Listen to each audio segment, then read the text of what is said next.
Hello, good evening. This is Over and Over and Over again. My name's Richard, and this is some Geordie bird who's going to be supporting Newcastle tonight. This is the Matchday Live. It is Arsenal versus Newcastle, so it's going to be a bit of rivalry going on here. But let's hope that it's a good game and may the best team win as long as it's Arsenal. Real Martinelli. It's now with Granit Xhaka. Is it going to be the third goal? It is the third goal. Granit Xhaka with it. That seals it.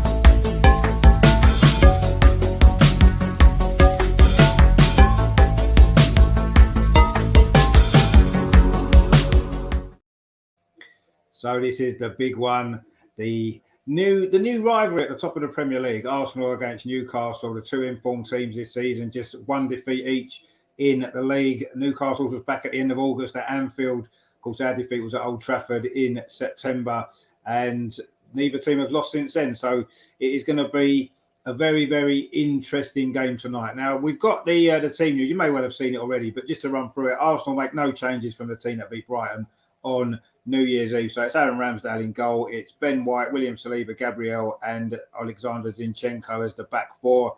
In midfield, Granit Xhaka, Thomas Partey and captain Martin Odegaard. And in the front three, Bukayo Saka, Eddie Nketiah and Gabriel Martinelli. On the bench, there's Matt Turner, Kieran Tierney, Rob Holding, Takehiro Tomiyasu, Mohamed El Neni, Sambi Lokonga. We've got Manquillos and Fabio Vieira. And Newcastle, they have made, I think it's one change from their last match. Yeah, there is, yeah. So they've got Nick Pope in goal. They're back four. Kieran Trippier is a captain.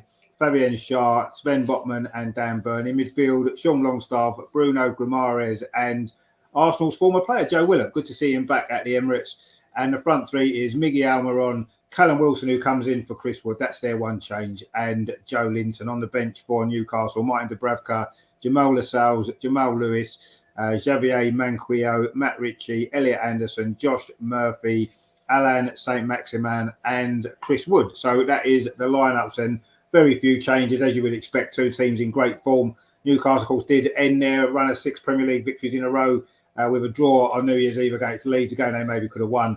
I say we did beat Brighton, of course, 4-2 in a rather exciting game. We've won 10 in a row in the Premier League at home. So we're looking to make it 11. But Newcastle just that one defeat away from home all season. That came in the 96th minute against Liverpool. So they've got the best defensive record in the league. 11 goals conceded. That's all in 17 games. Really difficult team to break down. A very, very solid back four and goalkeeper. And if we're going to win this game, we're going to have to find some way of getting past that wall in front of the goal, because that's what's been Newcastle's strength all season. And they've also got a threat on the counter-attack, of course. You know, the speed of Miggy Almiron, 9 goals this season, which is as many as he scored in his previous 3 seasons at Newcastle. So he's in good form. Callum Wilson's back as well. We know his threat. We know what a good player he is, what a goal scorer he can be. And, of course, Joe Linton as well, 8 in the front 3. But, of course, the key player for Newcastle is clearly Bruno Guimaraes. It's a year. It's a year since he joined, just coming up to a year. Of course, Arsenal were apparently in the running for him last January. He chose Newcastle, and he's had a fantastic year there, hasn't he? And he's a key player in midfield. But the midfield three for Arsenal has been our strength, hasn't it? Certainly in recent games, Xhaka, Partey and Odegaard, all 3 of them have been fantastic.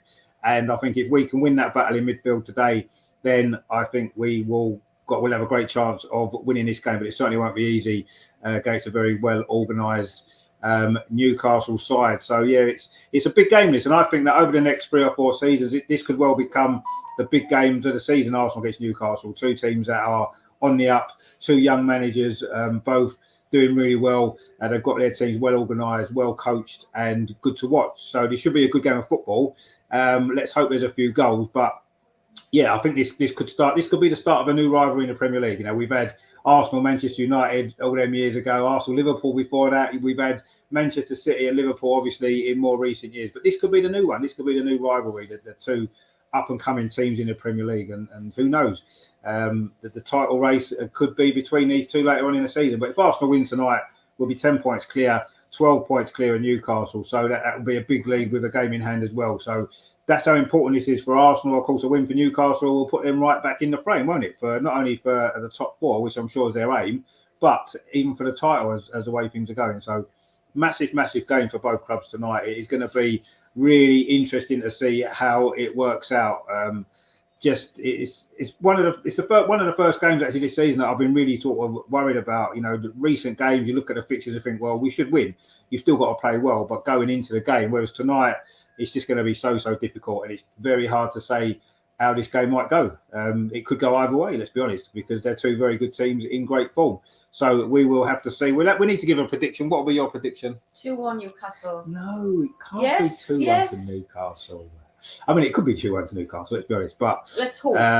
Obviously, I'm going to back Arsenal. I'm going to go 2-1 Arsenal, but I wouldn't be surprised if it's a draw, if I'm totally honest. I think they're very well-matched teams, play very similar systems, high press, playing on a counter-attack at pace. I think it's going to be the 2 teams may well cancel each other out, let's be honest. But anyway, we'll see how it goes, and hopefully it's going to be a good game. And let's hope that we can get that 10-point lead at the top, because that will be a fantastic advantage to have, bearing in mind Man City are away at Chelsea on Thursday they play, aren't they? So, you know, it's not guaranteed they're going to pick up a win there.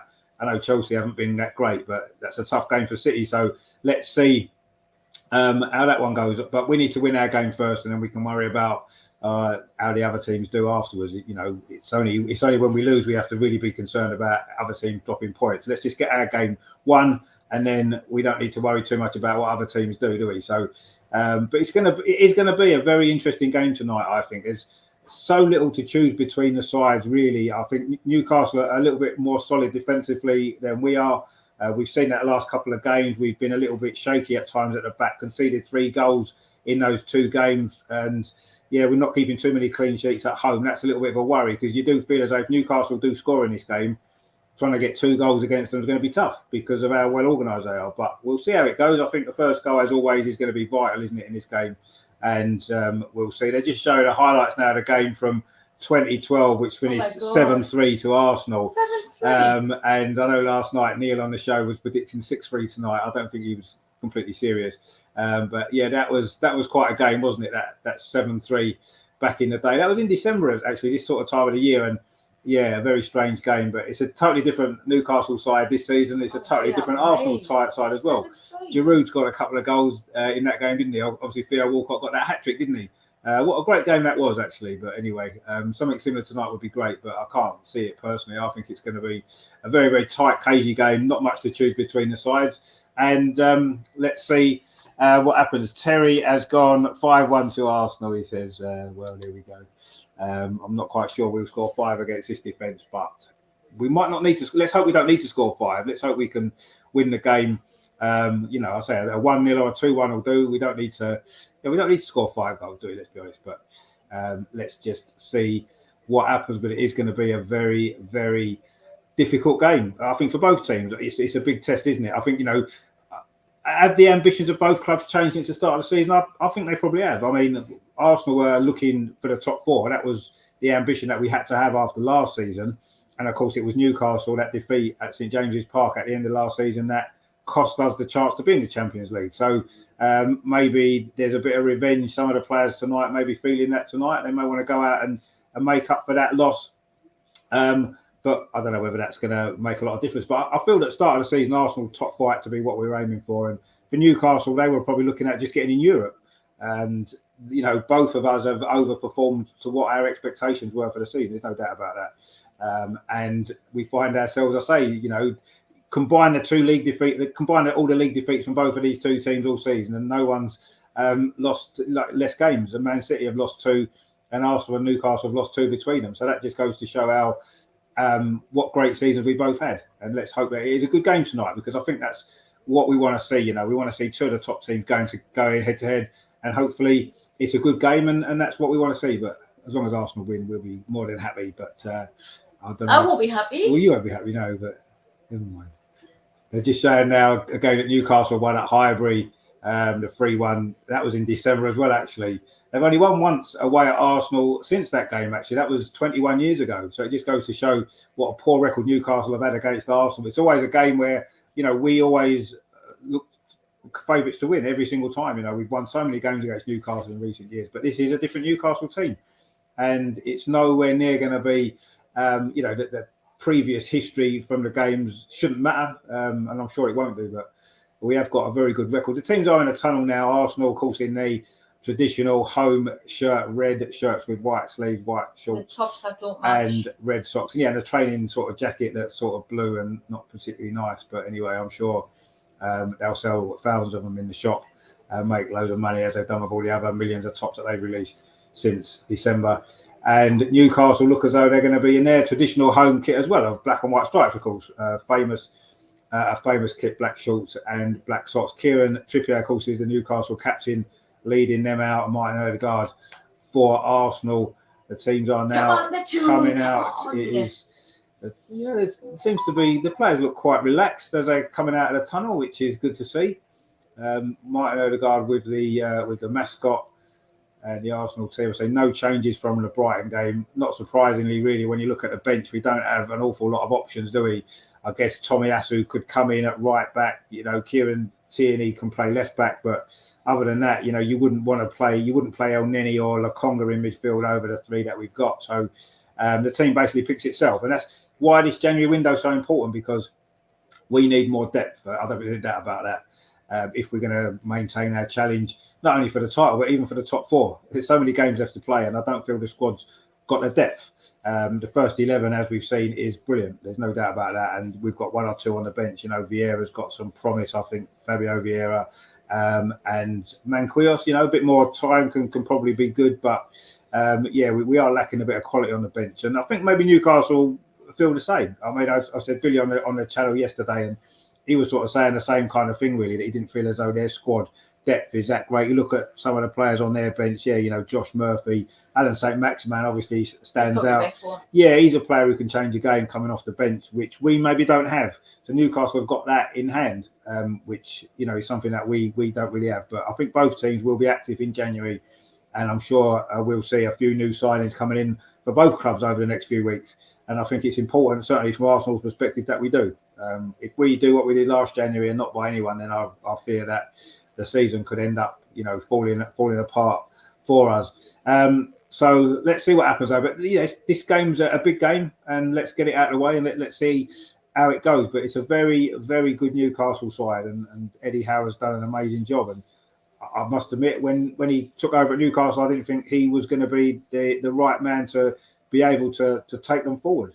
He's a very good coach, but it looked like a big job on at Newcastle with all that money and expectation, and a huge club with a massive support. It seemed like a big job, but he's proved everyone wrong. He's been brilliant, and it is going to be a big test tonight. And be interesting to see how Joe Willock does, won't it? He's got a point to prove to me. I think obviously Mikel Arteta didn't probably give him as many opportunities as he maybe would have liked, and I think he's got a point to prove in this game. I think he'll want to show the Arsenal fans as well, what he's capable of, and he has been playing well for Newcastle. So it's going to be interesting to see how that kind of works out for him tonight. I say players with a point to prove sometimes can be dangerous, can't they? And how many times have we seen a former player of ours come back and score against us? So I wouldn't be surprised if that was to happen tonight. But hopefully that might be the Newcastle goal that they get. It looks like the teams are changing ends, actually. So Newcastle look as though they're going to be attacking the clock end in this first half, which is the end, of course, where their fans will be gathered in that corner, in the bottom sort of left-hand corner. So it looks as though that's what's happened. We've changed around for some reason. So Arsenal will be attacking the North Bank in the first half, which isn't the way we like to play, is it? So maybe that was Newcastle's decision, maybe to to make that switch. Terry says there, I really fancy Martinelli getting at least 2 tonight, leaving Trippier in his wake. Well, yeah, I mean, I think the 2 wide positions in both teams are going to be interesting, aren't they? You've got obviously Saka and Martinelli against Trippier and Dan Burn. Let's be honest, Dan Burn's not the quickest, is he? In fact, the teams haven't changed ends. I don't know what I was talking about there. It looked like they had, but we haven't. So Arsenal are attacking the clock end, which is the end to right in this first half, and Newcastle will be attacking the north end. So we haven't changed ends. It's going to be Newcastle to get the game up and underway. This big game at the Emirates tonight, really, really important game. But yeah, so I think that the 2 wide positions are going to be important, aren't they? Because I think both teams, the fullbacks maybe aren't the best one-on-one defenders, are they, in the fullback positions? And both teams have got very fast, tricky wide players. I think that could be quite interesting. Newcastle in possession earlier. That's a long ball over the top by Dan Burn. It's going to run through. Yeah, too long. Just run through to Aaron Ramsdale, all in yellow tonight. It looks like it's quite windy and blustery at the Emirates tonight, so that may play a part as well. Windy conditions are difficult for football, aren't they? Arsenal trying to play out from the back. Wasn't that great, actually, but Eddie Nketiah stepped in well, got the ball back to Zinchenko, who's dropped into midfield, as he tends to do when we are in possession, inverted fullback, however you want to call it. Anyway, Arsenal in possession over on that far side. Is that a free kick? No, it's not. It's just going to be a throw to Arsenal over on that far side. It was Fabian Schär with the tackle there. In fact, Newcastle have won the ball back high up the pitch, but Arsenal again have won it back up. They know it's a free kick. Granit Xhaka it was, I think.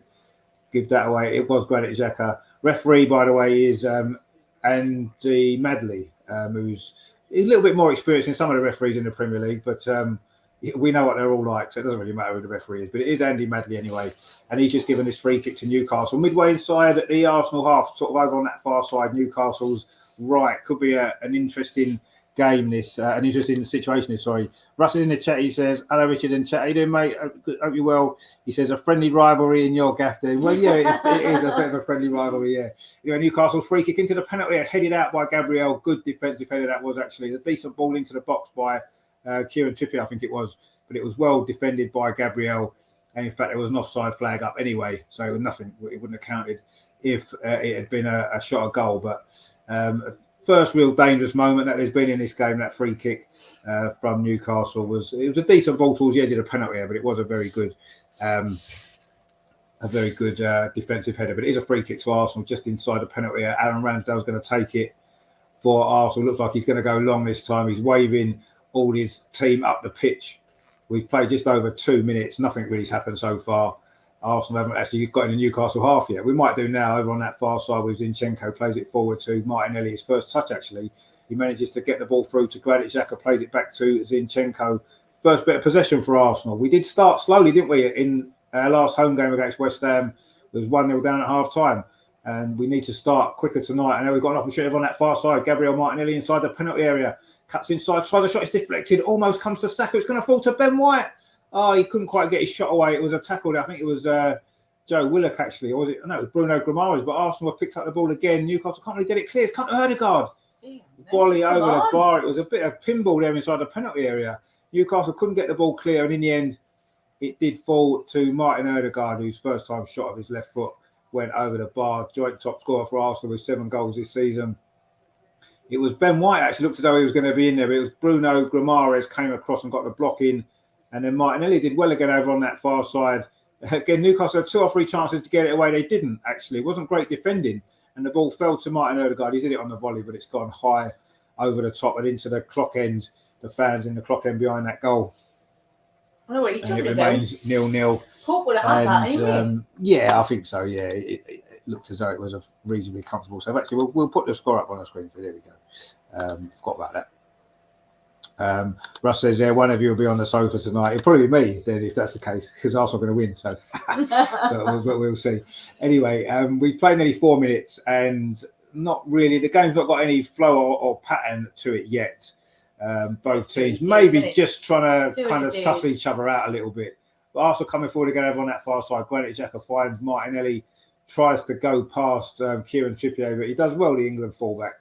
He's gone out for a throw to Arsenal over on that far side. Eddie Nketiah, 2 goals in 2 games, of course, for him since the World Cup breaks finished. So he's done well, hasn't he? But Arsenal now a little bit of space for Bukayo Saka. It's his first real involvement actually on this near side, running at Dan Burn. He's got Joe Linton actually helping him out, but Saka's gone around the outside. This is a good run from Saka. A shot comes in. It's saved by the legs of Nick Pope. Almost an early goal for Arsenal. Good save by the goalkeeper there. And I think that's where the danger is going to be for Newcastle. Saka's going to be able to outrun Dan Burn all night, isn't he? We need to get him on the ball. Joe Linton's going to have to double up there, but Arsenal still in possession inside the box. Granit Xhaka with a shot. It's deflected. Comes to Saka again. Good tackle there from Joe Linton actually inside the penalty. You have to get them right or it's a penalty. It was a good tackle by the Brazilian, and Newcastle survived. But that was a dangerous moment that Saka did really, really well. You do feel as though he's going to be, Dan Burn's going to have some difficult moments in this game against Bukayo Saka, and that was the first one there. First time Saka even had the ball. We've got BX Gunner 81 says, "Come on, you Gunners, indeed. Come on, you Gunners. Let's get the win." And that was the first real shot of goal there from Saka. A good save from Nick Pope with his legs at the near post. Zinchenko now in possession for Arsenal, middle of the pitch, plays it square to William Saliba. He's been a little bit sloppy, hasn't he, since he returned from the World Cup? He just needs to get his focus back a little bit, I think. Obviously he didn't play much in the World Cup. They got to the final, of course, France. And maybe he's just been a little bit distracted by that since he came back. He gave away a penalty against West Ham and conceded a sloppy goal against Brighton, didn't he? So he needs to be a lot more solid tonight, because any mistakes, and I'm sure Newcastle will be looking to punish him. But Arsenal played it out from the back. Martin Ødegaard does well, finds Saliba again. That's not a great clearance, but Thomas Partey's done well in midfield. But the ball falls to Bukayo Saka again. He's having a run at this Newcastle defence. He's got a player over on the outside, Gabriel Martinelli. He finds him, Martinelli inside the box. Tried to play it through to Xhaka. Oh, he gets a shot in, Xhaka, but it's into the side netting. I don't know whether it came off the goalkeeper or not. Maybe Martinelli should have tried a shot then, actually. But Arsenal played it out from the back. It fell to Saka. What a great run that was. He's gone past Sean Longstaff, got himself to the edge of the area, found Martinelli. Could have maybe tried a shot himself. He tried to feed it through to Granit Xhaka. I think he was trying to maybe pull it across the goal as opposed to trying a shot. It was a very tight angle. And in the end, it's gone into the side netting. Ben White actually made a run forward looking for his first Arsenal goal. Would be a good time to get it, wouldn't it? Rajendra's in the chat there. He says, "Hi, Richard. How you doing, Rajendra? Good to see you, my friend. Hope you're well." This is a big game, isn't it? And Arsenal are now starting to get into our rhythm a little bit. A bit of a slow start, but we've got going now. A couple of opportunities now in these first 7 minutes. We're coming forward again over on that far side. Newcastle just struggling really to cope with our sort of the speed that we're passing the ball around at the moment. Newcastle haven't really got going. No. They had that one free kick very early on, but they've not really been able to cope with the speed of our movement here. And Thomas Partey is now in possession in midfield, plays out that far side. We're using the width well. That's a good ball, actually. Martinelli tried to thread it through, though, to Eddie Nketiah. It's well defended by Bruno Guimaraes just in front of the back four. He's going to have his work cut out tonight. You do feel the Brazilian is back in possession now. And then he was fouled by Granit Xhaka. That was Bruno didn't really like that. Didn't like that tackle on him there from Granit Xhaka. But he was trying to get the ball. It was a little bit high, actually. Maybe later in the game that would probably get him a yellow card. But he hasn't got a yellow card, so that's fine. But it was a little bit of a hard challenge there from Granit Xhaka, which Bruno didn't like. Tom's in the chat. He says promising start. It is a promising start, mate. Yeah, really promising. But we need to make the most of this, don't we? Because once Newcastle settle down, it's going to be a lot more difficult. But they've got a free kick now. It's in their own half. It's going to be Kieran Trippier again. It's far too far out for him to try a shot. We know how good he can be from a set piece. That's a decent ball, though, towards the edge of the Arsenal penalty area. It's flicked on. Oh, good defending around the back. I think that was Ben White. Did really, really well there. If he hadn't got there, it would have been a clear run on goal for Joe Linton, I think it was, on that far post. But anyway, Miggy Almiron's now in possession for Newcastle. Plays it back to Nick Pope. He's in all green at the Newcastle goalkeeper. Long ball up that far side. It's flicked on. And it's going to go out for a throw to Arsenal in line with their own penalty area. And, yeah, Arsenal have been... started this game well. We've played only 9 minutes. BX Gunner 81 says we need that early goal. Yeah, I think we do, and we've certainly started well. But that one chance from Saka's the nearest that we've come to a goal at either end, actually. But yeah, good start from Arsenal. It is a throw. There was Zinchenko over on that far side. Finds Granit Xhaka, gets it back. Now finds Thomas Partey. That's a good ball in to Martin Ødegaard. He's not had much of the ball yet, Martin Ødegaard, but he's on it now, twisting and turning in the middle of midfield. Tried to thread the ball out to this near side. It was cut out well by Joe Willock, actually, back at the Emirates, of course, a ground he knows very well. and I'm sure he'll be relishing this opportunity to show everyone exactly what he can do and what maybe we've missed out on by selling him. He had plenty of opportunities at Arsenal. I think I'm sure he played over 100 games and never really proved himself to be good enough, did he? But I'm sure he's going to be desperate to have an impact in this game tonight. But it is Newcastle in possession. It was a free kick, and the ball goes out to the far side to Fabian Schär. He's been in good form. The Swiss plays it forward, and suddenly Newcastle now are coming forward over on that far side. Kieran Trippier, that's a decent ball actually. Up the line, gets it back again at Kieran Trippier. Newcastle. This is the best spell of possession that they've had actually in Arsenal's half so far. Now the ball's played up this near side to Dan Burn. He's going to have to get after that. He does. He finds Joe Linton. He's out on his left-hand side, plays it back into midfield. And now it's gone back to Fabian Schär again inside the centre circle. Arsenal got a good defensive shape, but Newcastle just keep in possession, which is what they've done for the last couple of moments or so for the first time in this game, looking to come forward themselves. But the ball's back again with Fabian Schär. Little bit of time, plays it back square to Botman, the new signing, of course, this season. It's had a big impact, the Dutch defender. But now Newcastle got a little bit of space over on that far side. Fabian Schär's coming forward. He likes a shot from distance. Instead, he plays that ball in to Callum Wilson. He does try a shot from distance, but it's a comfortable save from Aaron Ramsdale. The two, of course, know each other well from England duty, don't they? Of course, they was at the World Cup together. Both of them spent a lot of time on the bench, didn't they? Not really getting much game time. Of course, Callum Wilson did come on and set up a goal in the first game, didn't he? Against Iran. He didn't really play much after that, did he? But anyway, he's back in the Newcastle side tonight following illness. BX Gunner says, this is going to be a very physical game. Of course it is. There's so much at stake. You wouldn't expect anything less, would you? Two teams that are desperate to try to get 3 points here, so you'd expect that. Tom says, interesting matchup with these two sides. The possession has already shifted back and forth. We need to pile on the press. Yeah, we do. But Newcastle, the last 2 or 3 minutes have been all Newcastle possession. They're in with the ball to get over on that far side, looking to try to make the breakthrough. But so far, we're looking fairly solid at the back. That's a ball played over the top, but it's going to run out of play. Looking to get Miggy Almiron in for the first time in an attacking area. The pitch, it was Kieran Trippier with the ball, but it's run out of play. It's going to be a goal kick to Arsenal. We've played 12 minutes at the Emirates. It's been quite a tense start to the game actually. Gabriel takes that goal kick, actually gives it back to Aaron Ramsdale, a little bit strange, and then Ramsdale kicks it long. I don't know why he didn't just kick it long in the first place. Anyway, there's an offside flag up against Eddie Nketiah, I think it was, from that long ball forward, and it was Bukayo Saka, sorry.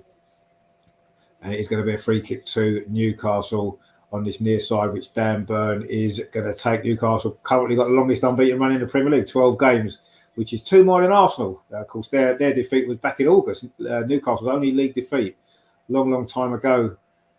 And they feel that they were a little bit unfortunate to lose that game so late on against Liverpool. But Newcastle in possession again. That's a ball played out to that far side again to Kieran Trippier. He's had a lot of the ball in this opening 15 minutes or so. Kieran Trippier, that's a ball played in to the edge of the penalty to Miggy Almiron. He's in great form, isn't he, Almiron? He's gone past a couple of challenges there. He's still in possession, Almiron. Now the cross comes in towards the edge of the 6-yard box, headed away well there by Thomas Partey. Now Arsenal might get a counter-attack on here. Eddie Nketiah, he's got a lot of grass in front of him to run into. He maybe needs a bit of help now, though. He's gone very wide over on that far side. He's into the penalty. Eddie Nketiah. He's done well. Can he pick a cross now? Plays it to the edge of the box. Granit Xhaka. No. Oh, was that a shot or was it a pass to Saka? I'm not sure, but Saka's going to keep it in. He maybe could have tried a shot in Granit Xhaka, actually, but he chose not to. But Arsenal are still in possession. It has been like a game of basketball. One side has possession and attacks. The other side now on the attackers with Arsenal is Zinchenko just over on that far side. Slows the pace down a little bit and threads the ball in towards the penalty. Looking for Nketiah. Good defending though from Botman. Clears it away, but only as far as an Arsenal body. And we've got the ball back again now with Gabriel. Plays a long ball over the top up this near side. Bukayo Saka's a little bit of space. A good first touch from Saka. Finds Martin Odegaard inside the area. Martin Odegaard, can he pull the ball back at the near post? He can't. Looks like he's claiming a corner. Not quite sure what the referee. I don't think the referee really could see that very well. There was players in his way. It was good play from Bukayo Saka. A nice ball to Martin Odegaard. Dan Burn was caught in no man's land there, and I think it did come off a Newcastle player actually when you look at that there. He kept it in, Martin Odegaard. Yeah, it did. It came off. That it was actually Botman that it came off. And I think that should be a corner. I'm not sure it's been given as a corner. I don't think it has. It looks as though it should have been. And anyway, it's going to be a goal kick, as we said. Tom says there, we said a tense, nervy game on the pod, and so far exactly that. Yeah, it has been. It has been, yeah. And it was never going to be anything else, really, was it? It was always going to be quite tense and tight. It has been sort of swinging backwards and forward, as you said. You know, Newcastle now coming forward. And it seems though when Newcastle have the ball, we drop back in, allow them to have it in front of us. And then when we get the ball, Newcastle are looking to do the same. It's very similar styles, isn't it? Say two young managers with a very similar philosophy on football. I think that's probably why. Anyway, Newcastle again have got a little bit of space here. Miggy Almiron over on that far side plays the ball square to Bruno Guimaraes, plays it back out again to Trippier over on that far side. They've had a lot of possession over on that side, actually, Newcastle. That's when all their attacks have come from. And Joe Linton's not really been in the game yet, but he's going to get a touch now, Joe Linton, on this near side, just on the edge of the Arsenal penalty. He's got Ben White ahead of him, tries to go around the outside of Ben White. He does, fires across it, hits the Arsenal defender. It's going to be the first corner of the game to Newcastle. Tom says there, Burn is going to need oxygen at half-time. Well, he will if they keep allowing Bukayo Saka to run at him. And so far, he's struggled, hasn't he? He's struggling over on that side. We need to get that ball to Saka a little bit more quickly, don't we? And really put Dan Burn under pressure because he isn't the quickest and he has been struggling so far. But he's going to be dangerous from this set piece. This corner to Newcastle, he's right inside the Arsenal 6-yard box, all 6'4" of him, towering over Aaron Ramsdale. So he's going to be, he's going to be a danger here. It's going to be Kieran Trippier with his corner, and we know what good set pieces he can deliver. This is a big moment in this game. The first corner for Newcastle. It's on this near side. He's going to be an in-swinger with his right foot. The England right back. It's a decent ball towards the edge of the 6-yard box. Header comes in, but it's gone wide. It was Fabian Schär actually with that header. It wasn't Dan Burn, although he's the big target. It was actually Fabian Schär. He was kind of going backwards away from the goal. It was always going to be a difficult header to put on target, and it's gone over the bar. Now Arsenal in attack straight away at the other end, and it is now a throw. It was Sean Longstaff there putting the ball out for a throw to Arsenal. Straight away from that, from the Arsenal goal kick, we had the ball up the other end of the pitch. And that's been what the game's like. It's been very backwards and forwards so far. A very even game, actually. Very difficult to pick a winner at this point. Arsenal maybe had the better chance. That Saka shot that was saved by Nick Pope's legs I think that's the only shot on target so far. But Newcastle made one or two more dangerous moments in the last 5 minutes or so, getting the ball out on that right-hand side. They are looking to be quite dangerous, but you do feel as though if Arsenal can get Saka running at Dan Burn, then Newcastle are going to be struggling to cope down this side of the pitch. But so far, we haven't managed to get a goal from that. But Arsenal just picks up the ball in midfield with Thomas Partey, goes past a couple of challenges, but then runs into trouble. And Newcastle managed to clear the ball away as Zinchenko puts it out for a throw. He could have maybe done better there. Tom says there, the weather and surface not helping the flow. No, probably not really. I just think the way both teams are just pressing the ball very quickly isn't helping the flow, is it? Neither team can get too many attacking passes going because they're put under pressure so quickly. And maybe as the game wears on, it might open up a little bit more, perhaps. But yeah, it has been that sort of game, hasn't it? It's been quite cagey. But I say Arsenal, you can see where the danger is going to be for Arsenal on this near side. Arsenal's right with Bukayo Saka. Dan Burn is definitely going to sleep well tonight, you feel, because he's going to have a lot of running to do, isn't he? Anyway, Zinchenko there just gets in ahead of Miggy Almiron. It's going to be a throw to Newcastle over on that far side. The ball there, Newcastle looking to switch the play from left to right. It's now going to be a throw which Kieran Trippier is going to take. He's probably had the most touches of the ball in this game, I think, for either side. Actually. You mean Miggy? Yeah, well, mainly Trippier. He seems to have had the ball most, actually, out of everyone. So that's obviously Newcastle's tactic. He takes most free kicks and corners. Yeah, he does, yeah. But even in the play, they've been getting the ball out that side quite a lot to him. Anyway, Saka's in possession now, more central, plays it to Thomas Partey. Now it goes over to that left-hand side. Zinchenko finds Martinelli over on that far touchline. Plays it back to Zinchenko. Dinks the ball over the top. This one's looking for Bukayo Saka. Again, it's a good touch from Saka. He's got Dan Burn ahead of him. He runs around the outside again. That's better defending from Dan Burn, actually. Cut out that cross. And it has gone out, though, for a throw to Arsenal on this near side, which Ben White's going to take.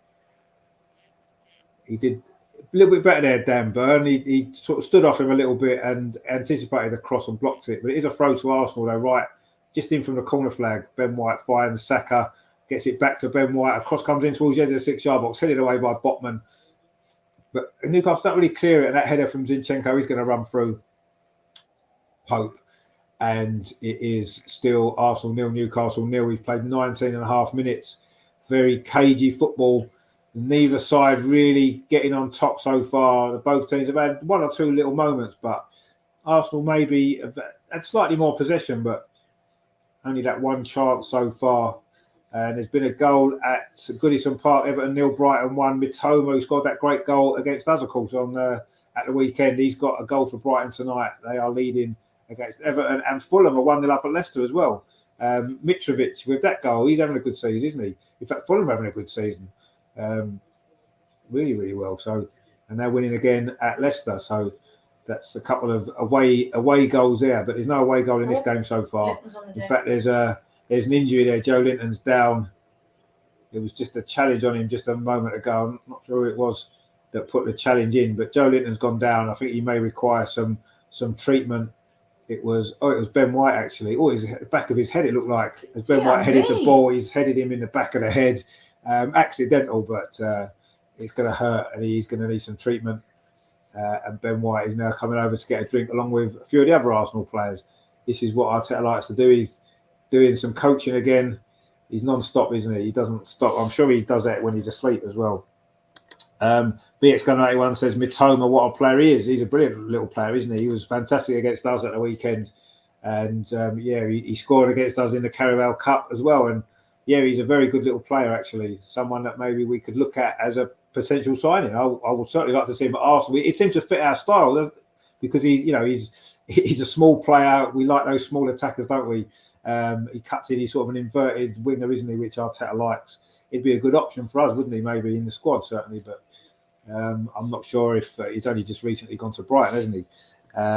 BX81 says, Ben White has been so great. He has. I mean, to be honest with you, I was really surprised when he started playing at right back at the start of the season, thinking, is he really a right back? But he's grown into that role, hasn't he? He's been brilliant. And he's getting better and better every single game in that position. So he's kind of made it his own. The fact that, Tomiyasu, even when he's fit now, can't get a game at right back because of how well Ben White's playing. Look at the season that Tomiyasu had last season. It's incredible, really. But yeah, that's credit to Ben White. He's done really well. And he's had I think he's getting better every game. BX Gala says Mitoma has excellent technique. No, he does. He's a brilliant player. I mean, he almost scored 2 goals against us, didn't he? The second one obviously got disallowed. And they were both really clever goals, wasn't they? Great touch in and around the box. So yeah, he'd be a good player for us, but I don't think he's on our radar, is he?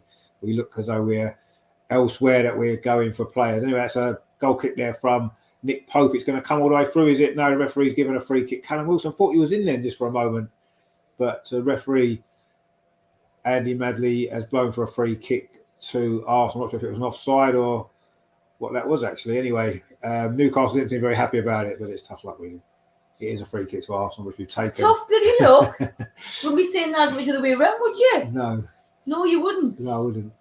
Gabriel plays it back to William Saliba. Now it's with Ben White. Tough bloody luck. Finds Saka on his near side. Dan Burns very close to him this time, so Saka goes back to Thomas Partey. There's not a lot of space in midfield in this game, you have to say, but Partey's managed to get the ball out to that near side, looking for Saka. Good defending actually from Dan Burn. And now a chance for Newcastle maybe to come forward, but Thomas Partey is there again. The solid wall in front of that defence for Arsenal wins the ball back. Now Saka's got a little bit of space on this near side to run at that Newcastle defence. Plays the ball square to Martin Odegaard. Gets it back again, does he? Oh, no, he doesn't. Actually, that was again good defending from Dan Burn. He seems to have settled down now because he was having a lot of trouble at the beginning, but he defended well there. It wasn't a great ball from Odegaard, actually, to be fair. I was looking for a 1-2 he was with Saka, which worked a few times before, but Dan Burn was always going to get there first, and he's just let the ball run out for a goal kick to Newcastle. Rajendra says there, I did say that, and he's 2 foot. Yeah, you did. You mentioned him before. No, he's a very good player, Matoma. I would like to see Arsenal sign him, but I don't think we're going to. So not yet, anyway. Maybe the end of the season, perhaps. But yeah, he is a good player. Anyway, that goal kick from Nick Pope was played forward by Granit Xhaka, but Newcastle do pick the ball up. It's going to go out for a throw on that far side to Arsenal. It's a little bit scrappy, this game, actually, to be honest. And, I think we were anticipating a counter-attacking game, but I think so far it's been very, very cagey. And neither team have really managed to really sort of stamp their authority on it so far. Anyway, Arsenal are coming forward now on this near side. Ben White with a good touch finds Saka, cuts inside Dan Burn, but just overruns the ball a little bit. Joe Willock there picks it up, gives it back to Dan Burn. Now it's with Sven Botman, goes long towards halfway. Good header from William Saliba, actually finds Thomas Partey. Now it's with Zinchenko over on that far side. This is better from Arsenal. Now it's with Martinelli. Every time we get the ball wide, there's two players out there. This is why Newcastle don't concede many goals. That ball played in towards the edge of the box. That was a good play, actually, from Bruno Guimaraes. Is he going to get there again? He does, but he had to stretch there. And in the end, in fact, it was Fabian Schär. And now Arsenal got a little bit of space on this near side again for Bukayo Saka. Again, Joe Linton's come across to help Dan Burn, but he plays it back to Ben White. Ball towards the edge of the box. It wasn't quite accurate enough there, and Newcastle can get the ball forward. But that wasn't a good ball. It wasn't a good clearance, actually, from William Saliba. Now Joe Linton's got a little bit of space. In fact, Callum Wilson's been fouled by William Saliba. Again, looking a little bit shaky at times, Saliba. Again, and he maybe was a bit of a rash challenge there on the back of Callum Wilson. VX81 says, at some point, that centre-back will look like a giraffe on ice in our box. Well, yeah, perhaps. We'll see. He's a big lad, isn't he? There's no doubt about that. Anyway, Arteta's complaining to the fourth official about something which is unusual for him, isn't it? Anyway, it is a free kick to Newcastle, and he can't be complaining about that. It was a clear push in the back by William Saliba. So he's not, obviously there's something else he's complaining about earlier. Anyway, it's going to be a free kick, and again, it's going to be Kieran Trippier to take it. This is on the near side. He goes long towards the edge of the Arsenal penalty. It's a good ball, actually. A header comes in. Arsenal don't really get it away. They do now. Granit Xhaka plays it forward to Eddie Nketiah, but it wasn't a good header, actually. And Newcastle picked the ball up, actually giving it away. Eddie Nketiah's got it back again, and then he's fouled. And it is going to be a free kick to Arsenal. A yellow card. Yellow card for Bruno Guimaraes there. Not sure if it's just for that foul or possibly the fact he's done maybe 2 or 3. What's that word with a yellow card? Well, it was late. It was late. Yeah, it probably was a yellow card. I mean, he made a challenge a bit earlier as well. That's probably why. But that's his 3rd yellow card of the season for Bruno Guimaraes. So he's not quite near getting a ban yet, but an early yellow card for him means he's got to be careful for the rest of this game. Anyway, Arsenal in possession over on the far side. Gabriel Martinelli again. He's got 2 players around him. Kieran Trippier is helped out there by Miggy Almiron, and that's been a feature for this Newcastle team. And that's why they're so difficult to break down. That long ball forward, looking for Callum Wilson. Oh, he left his foot in there on William Saliba. Surely that's a booking as well for Callum Wilson. It is. That was, it was a bit unnecessary. That left his foot in there as William Saliba went to clear the ball. Bit of a high challenge there from Callum Wilson, and William Saliba's gone down. It wasn't really necessary that he was just about to clear the ball away, and he's gone over the top there. That's quite a bad challenge, actually. That's almost, I wouldn't say it's quite a red card challenge, but it's not far off. It's very high. I mean, he was trying to block the ball, but you can't really go around doing that, actually. So that wasn't a great challenge from Wilson at all there. And he's got himself a yellow card. It's his 3rd yellow card as well. We've only played 27 minutes, so they've had 2 quick yellow cards there, Newcastle. So they're going to have to be a little bit careful, aren't they? But Saliba's okay anyway. He's back up on his feet again. And Gabriel is going to take this free kick about 10 yards inside Arsenal's half. We've played just coming up to 28 minutes now at the Emirates. Gabriel leaves it to Thomas Partey to take, and he plays out to that far side to Zinchenko. Terry says there, send him off. He's about to do it again. Well, I mean, if he does it again, he will get sent off only now because he's been booked. So. You can't just send someone off just like that. I mean, it wasn't a great challenge, to be fair. It wasn't very nice. Not sending off. Anyway, Newcastle now coming forward. Joe Willock finds Joe Linton on this near side, but good defending from Ben White. It's going to be a throw to Newcastle in line with the Arsenal penalty on this near side. Newcastle's left, which Dan Burn is going to take. He looks like he'll have a long throw, doesn't he, Dan Burn? But I don't know if he has. We'll see. He only goes short, though, to Joe Linton, but Arsenal do win the ball back. Martin Odegaard finds Eddie Nketiah, and then he's fouled by Dan Burn. Little nudge in the back. And that isn't a yellow card, as the referee's rightly saying. You can't give a yellow card just for a little push in the back. But it did stop an Arsenal counter-attack. And that's a sort of a sensible foul, isn't it, if you're a defender? Just inside your own half to stop the counter-attack. And maybe they should be given as yellow cards to stop defenders from doing that. But, you know, pretty much every defender in the world is going to do that, aren't they, in that situation? Bukayo Saka tries to cut back inside. Joe Linton, though, does well there, wins the ball back.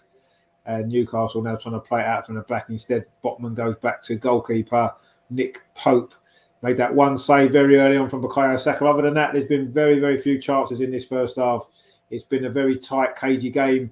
Neither team wanting to take too many risks. But this is a good run forward from Fabian Schär. Tried to play the ball through, actually, to Joe Willock, actually. Made the run from midfield. But the ball was cut out by Saliba, who's got the ball back again and finds Gabriel over on that far side. And now the possession swung back in Arsenal's favour now after Newcastle had a little bit of a spell a bit earlier. He's now back with Gabriel. Finds Thomas Partey, a short pass.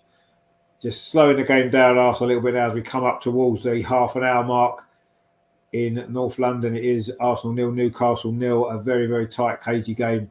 As we kind of anticipated, but I was maybe hoping it was going to be a little bit more goal-mouth excitement, really, but there hasn't been so far. Maybe that's unsurprising. Two teams that have been pretty solid defensively throughout most of the season, I guess. But, you know, so much great attacking talent on show, kind of hoping for a little bit more in the way of goal-mouth action. But maybe the second half will open up a bit more and we'll see a little bit more goalkeepers having to be a little bit more active, because neither of them have had to do that much so far. They're the two England goalkeepers, Nick Pope and Aaron Ramsey. In fact, there's 10 of the 22 players starting this game are actually English, which is unusual, isn't it, in the Premier League for a game against two of the top sides. So that's good to see, isn't it? Anyway, Arsenal coming forward over on that far side with Zinchenko, plays a ball square to Eddie Nketiah does well, actually, there. Gets between two defenders. And he's good at that, isn't he, Eddie Nketiah? He's good at dropping deep and picking up possession. And also, as well, he's a good 6-yard box finisher, isn't he? So, but if we have to rely on him for the rest of the season, I don't know if that's going to be enough, is it? Anyway, Newcastle then just clear away that Arsenal attack a bit. Then he comes to Zinchenko over on that far side. He's got Thomas Partey square, gets it back again. Zinchenko. Again, the pace of the game slightly slowed down now. Gabriel in possession for Arsenal, plays it out to that far side again to Zinchenko, but Newcastle are forcing us back. And Gabriel's got it again now, halfway inside the Arsenal half. Just trying to get the ball forward a little bit, looking for maybe a forward pass, couldn't find one. Instead went short to Zinchenko, but now Arsenal trying to come forward again, but that was a poor ball from Granit Xhaka. And Newcastle pick up possession, and Bruno Guimaraes demanding a yellow card there for Eddie Nketiah, and his wish has been granted by Andy Madley. He does give Eddie Nketiah a yellow card. I think Bruno Guimaraes was saying that was a very similar foul to that he got booked for. I mean, he's just grabbed at him there, Nketiah. It's not much of a foul, and it perhaps wasn't really worthy of a yellow card. Well, it wasn't, was it? He's hardly touched him. So he only booked him because Bruno Guimaraes told him to book him. Because he's going to do what Bruno says. Well, he clearly did. No, don't be daft. Anyway, Joe Linton now got the ball on his near side. He flicked it forward. It was to Joe Willock, trying to get clear of Thomas Partey. He's done well there. Joe Willock tried to find Joe Linton again. Oh, Joe Linton's done well. Can he keep this in? Joe. He has kept it in. A little bit of space now for Joe Linton. Across towards the near post. Cleared away well there by William Saliba. That was good defending from him. But Newcastle again have picked up possession just as Arsenal were trying to launch a counter-attack. But that was a poor ball there actually by Fabian Schär. Now Arsenal can come forward. Granit Xhaka finds Martinelli over on that far side. Good touch from Martinelli, but again he's closed down quickly by two Newcastle players. They've done that well actually, Newcastle. Martin Odegaard now has a good it looked like a good tackle by Joe Linton, but the referee's given a free kick to Arsenal. It looked as though Joe Linton won the ball, and he's saying he won the ball. I kind of agree with him. Let's have a look at the replay of that, because it did look as though he came around the side and won the ball. Or he's kind of gone through the back of him, yeah, but it was a foul, fair enough. He did get the ball off him, actually. He did get the ball, but I think he kind of clipped his ankle as well. I think the free kick's the right decision, actually. It's one of them ones where you do think you've won the ball, but when you actually look at it again, he can't have too many complaints about that, can he, Joe Linton? And it is a free kick now to Arsenal, quite sort of central, slightly to the left-hand side, midway inside the Newcastle half. Far too far out for a shot maybe from there. For Martin Odegaard, he's probably going to dink this in towards a penalty spot, isn't he? And see if Arsenal can get someone on the end of this. We've played nearly 34 minutes. Be a good time to get a goal, wouldn't it? 10 minutes or so before half time. But we'll see. what Odegaard's going to make of this free kick. I think he's going to dink it towards that far post. He does. It's a good free kick. Header comes in from Saliba. Oh, it just goes wide. In fact, it was Gabriel. It was Gabriel with a header there. Just looped wide of that far post. A good ball from Martin Odegaard. Good leap, actually, from Gabriel. He's quite dangerous, isn't he, from set pieces. Scores a lot of goals, the Brazilian for Arsenal. Got in between two Newcastle players. It's a good header, actually. Tried to loop it towards that far post. In fact, it was very close. Nick Pope wouldn't have got anywhere near it. Good header that was from Gabriel, actually, but just looped the wrong side of that post. And maybe it's going to be a set piece that decides this game. And Arsenal did come close there, but it's going to be a goal kick, which Pope is going to take. He's in no hurry, really, to take that at this moment either. But it's still a very cagey game, isn't it? But an opportunity there for Arsenal to get the lead. 35 minutes played now. Arsenal 0, Newcastle 0. Very few chances in this game. But now Eddie Nketiah's got a little bit of space over on that far side. Turns and runs at the Newcastle defence. But again, Newcastle got very good shape out of possession and force Arsenal back. And now it's with William Saliba. Plays the ball into midfield to Odegaard. And then Thomas Partey. Again, it goes back to Gabriel again. And that's been the pattern of this game really so far. Gets it back again. Gabriel. That's a good ball forward. A nice turn away from Eddie Nketiah. It looked like he may have been fouled there, but referee says no, the ball's gone through to Nick Pope. And he kicks it long up the middle. A good header actually there from Joe Linton, but it's going to fall to Zinchenko. And Arsenal pick. Oh, that's a poor ball from Zinchenko, giving it straight to Joe Linton. That's Callum Wilson. He's got Joe Linton inside the penalty area. This is a chance for Newcastle. Oh, he's fell over in the box. Oh, crossing towards that near post. Arsenal just about got away with that. The header comes in from Bruno Grimaldo, I think it was. It come into the arms of Ramsdale. That was poor play, that from Zinchenko. Almost presented Newcastle with an opportunity. You kind of wonder why Joe Linton didn't maybe have a shot. Anyway, Xhaka's just been fouled on halfway by Miggy Almiron, who's grinning at the referee in his usual kind of happy way, but I think he may well be getting the yellow card for that. We shall see. He's getting back onto his feet again now, Almiron. And actually, he's not going to get a yellow card. The referee's been a bit strange in this game. There's some tackles there. I mean, that there is quite a... I'm not saying it's a bad foul. It's a late foul. He's gone in, sort of caught Granit Xhaka. It's definitely a free kick. See, some of the yellow cards he's given, you could see why that should have been a yellow card, and it wasn't. So, I don't know. Anyway, it was a mistake from Arsenal just before that. And I say, Joe Linton maybe could have tried a shot, and he tried to go around the outside. In the end, the chance went. But that was poor play that from Zinchenko, actually. A really, really poor ball in midfield.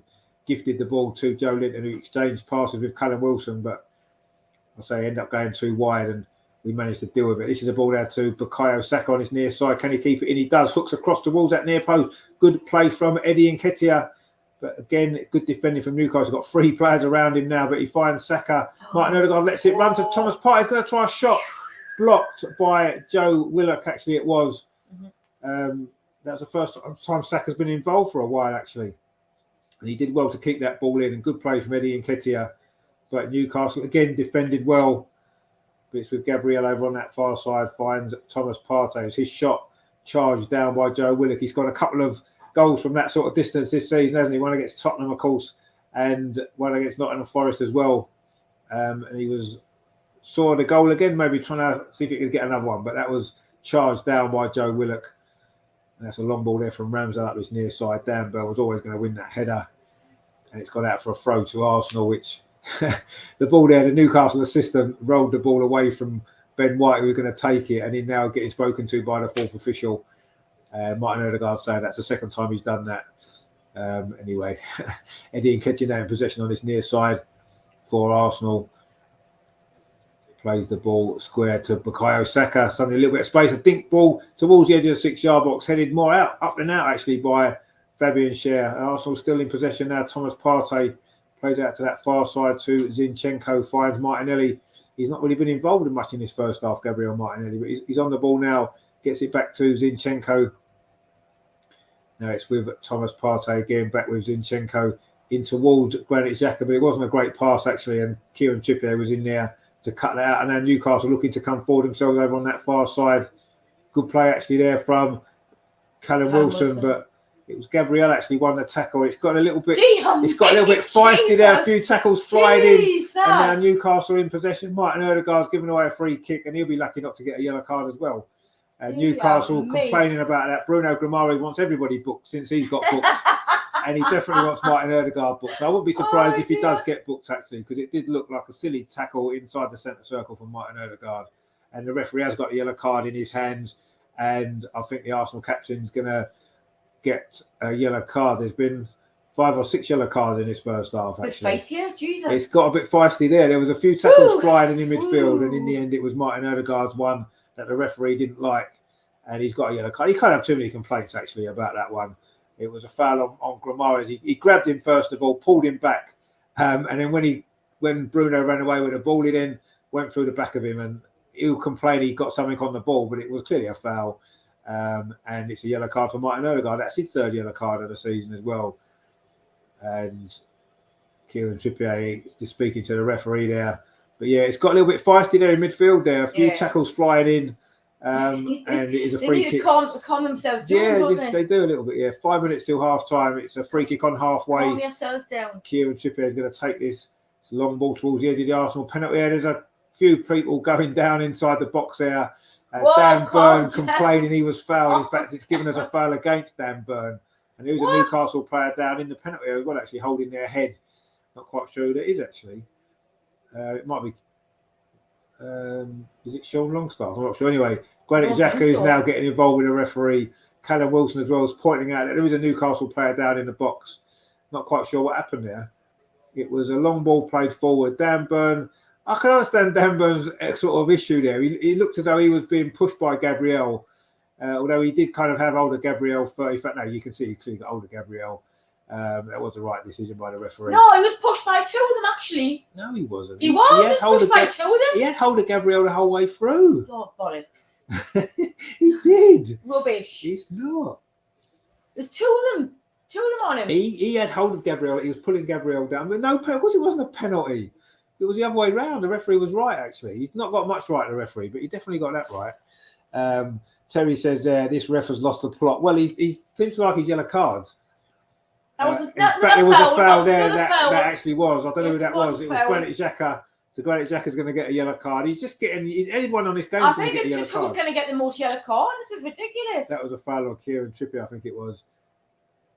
No, I know it was on Fabian Schär. The 2 Swiss players, I'm sure they'll have something to say about it after the game in the bar. Know each other very well, of course, from the Swiss national team. And that's Granit Xhaka's 3rd yellow card as well of the season. So everyone who's getting booked, it's their 3rd yellow card, which is a bit strange. But that was, again, a little bit of an unnecessary challenge by Granit Xhaka on his compatriot there, Fabian Schär, who's just getting back to his feet again. It's another free kick to Newcastle over on that far side. Russ says there the ref has lost the plot. Well, basically every foul at the minute's a yellow card, isn't it? The players have lost the plot. It's just yellow cards all round. There must have been 6, 7 yellow cards already. And this is the sort of game now where you feel... Go and see who can get the most many yellow cards or something. With this many cards, you do feel as though a red card from somebody's going to happen eventually. But anyway, we've got, 2.5 minutes of the first half remaining. It's just a bit like free kick. He needs to calm down. Kieran Trippier with his free kick over on that far side for Newcastle. He's had a few of these balls. That's another decent ball. Gabriel with a header more up than out, actually. And Arsenal don't really click. It's headed back in again. Cleared away, but only as far as the edge of the box. I think it's Bruno Grimaldi falls to Joe Willock. He can't get a shot away. And finally, Arsenal do clear it away. Some chaotic defending, actually, at both ends of the pitch. And now Arsenal have got a chance for a counter-attack. It wasn't a great ball from Odegaard. Martinelli should keep it in over on that far side. He does. Gabriel Martinelli, but he's tackled and it's gone out for a throw. And the Newcastle fans enjoyed that tracking back there. But Arsenal still in possession. Yeah, it's one of the crazy. Terry says there, book Xhaka, lets Newcastle off the hook. Is the ref a Geordie? Well, he's booked a couple of their players as well, hasn't he? To be fair, but he's suddenly started getting his cards out, hasn't he, for everyone? We'll see what happens now. But we are coming down to the last few minutes of this first half, and maybe we need half time just to calm people down. Man United have taken the lead against Newcastle. Surely that's an offside against Callum Wilson. He looked about 10 yards offside there, and he clearly was. The referee's or the linesman's given it. He's I don't know what you're moaning at, Callum. You're miles offside, mate. Anyway, Arsenal have taken that free kick. I think maybe we need half time just to calm everyone down. I need a cup of tea as well. I need to calm down. Anyway, Martinelli now in possession for Arsenal, finds Thomas Partey, pins it out to this near side to Saka. Can Arsenal get a goal? before half-time. In the final minute, that ball's gone off Joe Linton. It's going to be a corner to Arsenal. In fact, the referee's given a goal kick. Must have bounced back off Saka. Joe Linton claimed that he did, and the linesman agreed with him. And I seemed happy with something, which is good. It says Arsenal had 7 shots to Newcastle's 3. I don't really recall 7 shots that we've had, but 1 on target each. I'm not sure what Newcastle's shot on target was. What was Newcastle's shot on target? I know Saka's was Arsenal's one that was saved. I don't remember Ramsdale making a save. Anyway, it says 1 shot on target. It was an easy one. But, it was a very easy one. It was. Yes, of course it was. Yeah, easy. That was right. It was shot from the edge of the box, wasn't it, that he saved? Yeah, that's right. It was. But yeah, there hasn't been a lot of goal mouth action, it has to be said. Not really. It's been a bit of a midfield battle, and it's been quite feisty as well. Yeah. But Newcastle now in possession. We are into the last few seconds of normal time at the end of this first half. There'll probably be 3 or 4 minutes of stoppage time. Well, Joe Linton had an injury, didn't he? Yeah, he did, and there was another injury as well, wasn't there? Well, it's been 1 or 2 little ones. He was on the deck. There'll be a couple of minutes or so. Dan Burn now plays the ball forward. Where was that going to? Well, it got deflected off Ben White. Arsenal back in possession, but William Saliba's lost out again. Again, a few sloppy moments from him in this first half, and now it's a free kick again to Newcastle. Tried to take it quickly there, did Botman, but the referee didn't like that, and he's going to have to come back and take it again. I think it was Thomas Partey who gave away that free kick, one of the only players not to be booked so far, which I'm sure that won't take long for him to get one as well. Anyway, it's a free kick to Newcastle. It's going to be 2 minutes of stoppage time. We are now into that time. We'll see what happens now. Russ says the ref has made it very difficult. He is dishing out more cards than a magician. Well, he is. And the problem is going to be now, he's going to be a second yellow card opportunity, isn't it? Challenge because no one wants to get sent off. Somebody on a booking is going to make a foul, and then the referee's got a decision to make. Well, Newcastle have a chance to get the ball in the box. It was a good cross actually from Longstaff. Standing on the edge of the box, the shot comes in, deflected away. It's going to be. Is it going to be another corner to Newcastle? It was Longstaff's shot. Not sure if it is actually. Was that deflected? It looked like it may have been deflected behind. It is going to be another corner. So Newcastle are going to finish this first half with a corner. And it's going to be Kieran Trippier again with it. Dan Burn, of course, has got himself into that 6-yard box in front of Aaron Ramsdale. That was where he was last time. He's a giant, isn't he? Jesus Christ. I mean, Ramsdale's pretty tall. Well, he is, but Dan Burn's about 4 inches taller than him. Look. Ramsdale's got to jump up and down just to reach him. Anyway, the last corner didn't really lead to much for Newcastle. This one's going to be one of the final actions of this first half. Trippier in towards the edge of 6. Was flicked on. Oh, there's a free header at the far post. It was Joe Linton. That's probably the biggest opening of this whole game so far. The corner there was flicked on. Joe Linton round the back. It was a difficult header, but it was what, 3 yards out? It was flicked on by Shaw. Oh, and he came in at the far post. I mean, that's a good opportunity, that actually. I mean, it's a difficult header, but anyway, I think that is the final moment of that first half. The whistle's gone. It is half time. It's been certainly a competitive first half, shall we say. There's not been a lot of goal mouth action. One shot from Bukayo Saka saved by Nick Pope. And there was that header at the end there from Joe Linton, probably Newcastle's clearest opening, actually, in that whole first half. A lot of bookings, probably, 4 or 5 bookings already. It's going to lead to quite a tense second half, isn't it? Because there's going to be a few players walking that tightrope. Granit Xhaka being one of them for Arsenal, Bruno Guimaraes for Newcastle as well. Players that, like a tackle. So that's going to be interesting, isn't it, to see what happens there. But yeah, a lot of yellow cards, not many goal mouth action, and it is Arsenal 0, Newcastle 0. And it's been a little bit disappointing as a game, I've got to be honest. I was hoping for a little bit more goal mouth action, a little bit more attacking quality. There's been some decent defending actually from Newcastle in particular. Arsenal have defended well when they've had to. Saliba's still a little bit shaky at times, but not many chances. Let's hope the second half opens up a little bit more, and we get a few more opportunities, because it has been very, very tense, very cagey. They're both doing their jobs. And I mean, we said last night on the show, I don't think either team would be that disappointed with a draw. In the circumstances, 2 informed teams playing very well. I think both teams would probably be okay with a draw. I think Newcastle particularly would, away from home. But the game's there to be won for either team, I think. There's nothing in it at all. Arsenal have had some spells of possession. Newcastle have had some spells of possession. But both teams look organised and strong defensively. So we'll have to see whether it starts to open up maybe in the second half. But I don't know. I just hope there's no more yellow cards. I think there's going to be a few more. I think there'll be a few more. I wouldn't be surprised if we get a second yellow for somebody.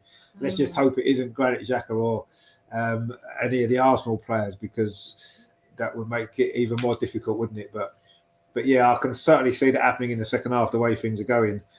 Obviously, Martin Odegaard's on a yellow card, Granit Xhaka's on a yellow card, 2 of our midfield. In fact, who else was booked? Let's just double check. There was quite so many yellow cards that it's hard to keep a track of all of them. Let's just have a look. So, let's have a look. So the yellow cards there are so for Arsenal, Odegaard, Xhaka, and Nketiah as well. So 3 for Arsenal, and for Newcastle it's Bruno Guimaraes and Callum Wilson. Oh, just 2 then for Newcastle and 3 for Arsenal. Actually, so it's 5 in total. It felt like there was more than that actually, didn't it? But I suppose for a first half that is quite a lot, because they all seem to come in a 5-minute spell, didn't they? One after the other. So yeah, it's not as many as we thought. But Arsenal with 3 yellow cards need to be careful. Eddie Nketiah, of course, has been sent off before, hasn't he, for Arsenal? 2 yellow cards in a game a couple of years ago. Granit Xhaka, of course, has been sent off a few times, as we know, although never for 2 yellow cards. He's always been a straight red card whenever he's been sent off. But yeah, let's hope that isn't going to spoil the game, because I think it's there to be won for either of these 2 teams after that first half. There's nothing to choose between the sides. I don't know what the possession is. Let's have a look what the possession stats are. I'd assume it's very, very close. It's probably 48-52 maybe. Let's have a look what it says on here for the possession stats. Oh, actually, it's got Arsenal 63%, Newcastle 37%. I'm quite surprised about that, actually. But anyway, it says Arsenal 7 shots to Newcastle 6, 1 on target for each team, and 2 corners to Newcastle. No corners to Arsenal, actually, in that first half. That's unusual, isn't it, for a game at the Emirates? No corners in that first half. And there's been 8 fouls for each team. But our fouls obviously have been slightly worse, because we've got 3 yellow cards to there too. So there you go. Anyway, Terry says there, been a disappointing half in my opinion. We've got 4 others only need 1 more card and miss the next game. Yeah, I know. Yeah, but we don't really want anyone more booked, do we? Russ says they're scoring the first 5 minutes and we'll smash them. Yeah, potentially. I don't know if we'll smash them. You can see how well organised they are at the back, and you can see why they don't concede many goals. And this is going to be the sort of game where it's probably going to end up being decided by a set piece or a little bit of magic from somebody. Who that's going to be, we don't know yet. But that seems to be how the way the game's going in that first half. I mean, it may well open up.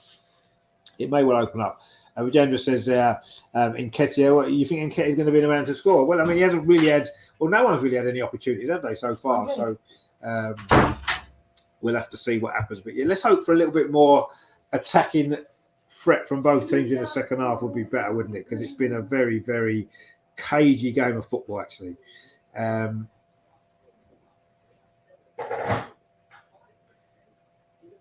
Let's see.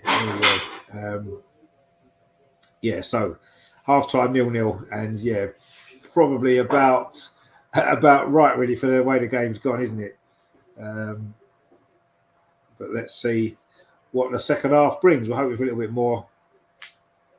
more excitement, shall we say? That's what we want to see, don't we? You know, football's all about goals and attacking plays, and at the moment there hasn't been too much, has it?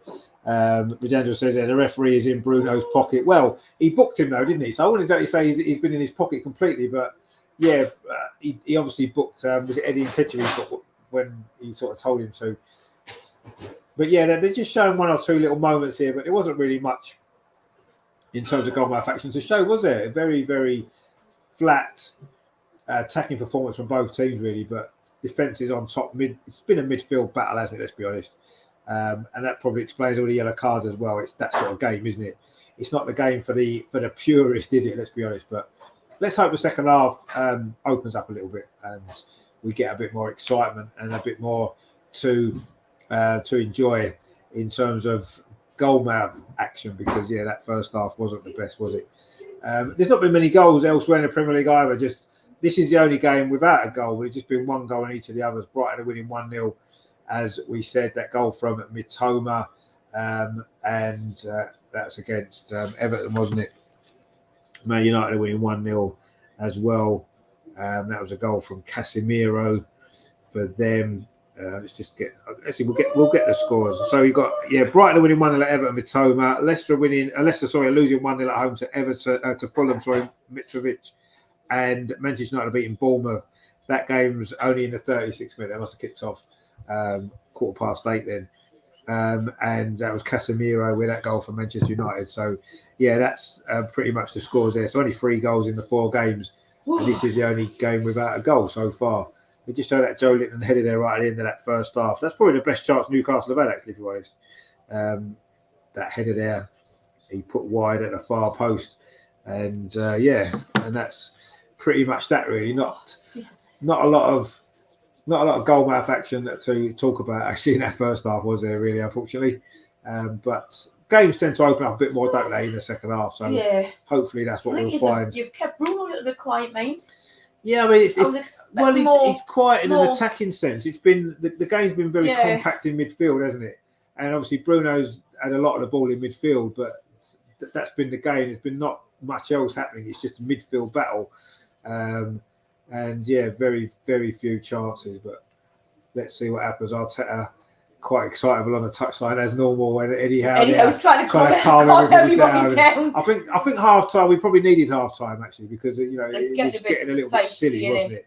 And maybe a break, and we can regroup and go again in the second half. Hopefully, see a bit more. I want to see the goalkeepers doing a little bit more work, don't we, in the second half, because that wasn't the greatest half of football to watch, was it? Let's be fair. But 0-0, it's all to play for, isn't it? Both teams will probably be reasonably satisfied with how that first half's gone. I think Newcastle's game plan obviously was to make it difficult for us, and that's what they've done. They've defended well, and they've had 1 or 2 dangerous set pieces, haven't they, as well? So I'm sure that's what they would have wanted out of that game so far. And I think maybe we haven't quite got going in the attacking sense, have we, yet? But maybe that's down to Newcastle's defensive play. But I would say both managers will be reasonably satisfied at half-time. But let's hope that we can come out with a little bit more intensity in that second half, in the final third, and move the ball a little bit quicker. Because we can see where the weakness is for Newcastle. Dan Burner at left back, he's not the greatest one-on-one defender. He doesn't have a lot of pace. He looks like a centre back playing out of position, doesn't he? And we need to exploit that a little bit more. Certainly Bukayo Saka had some moments there in the first half earlier on, but then as longer the half went on, the less impact Bukayo Saka had. It wasn't down to him particularly. He just didn't really get the ball. He wasn't getting the ball out to him, and maybe that's again down to Newcastle cutting those lines out, which is what they've done pretty well.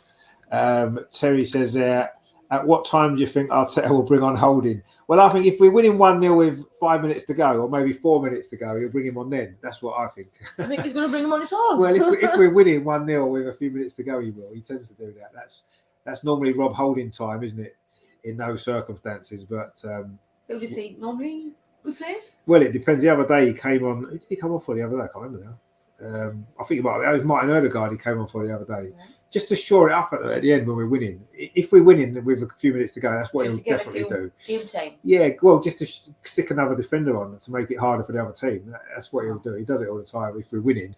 Obviously, if it's 0-0 or if we're losing, I don't imagine Rob Holding will come on particularly. But you look at the bench, that's my worry though. Who can come on off that bench to change this game? We've got Maximum to come on. Yeah, exactly. Yeah, Newcastle got St. Maximum, who we know had he's dangerous. What a dangerous player he is, yeah. And he's a player who could potentially change the game. He's the only one actually on either bench that you look at that potentially could do that. We haven't got anybody really. I mean, Fabio Vieira, who would you think he could come on and change the game in place of? Nobody really. He's Martin Odegaard's kind of replacement, isn't he? And he's nowhere near as good. Manquillos as well. Is he likely to come on for? Would he make an impact in a game like this? Probably not. And then you're looking at Sambi Lokonga, Mohamed El Neni. They're there to shore things up if we're winning. Tomiyasu, similar.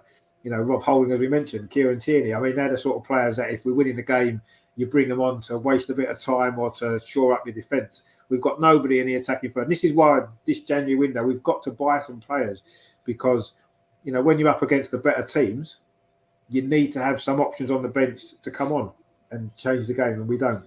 And that is our biggest issue, isn't it? Let's be honest. Yes, if Jesus was fit, we'd have Eddie on the bench, and Eddie can come on and get a goal. So, but it's not enough, is it?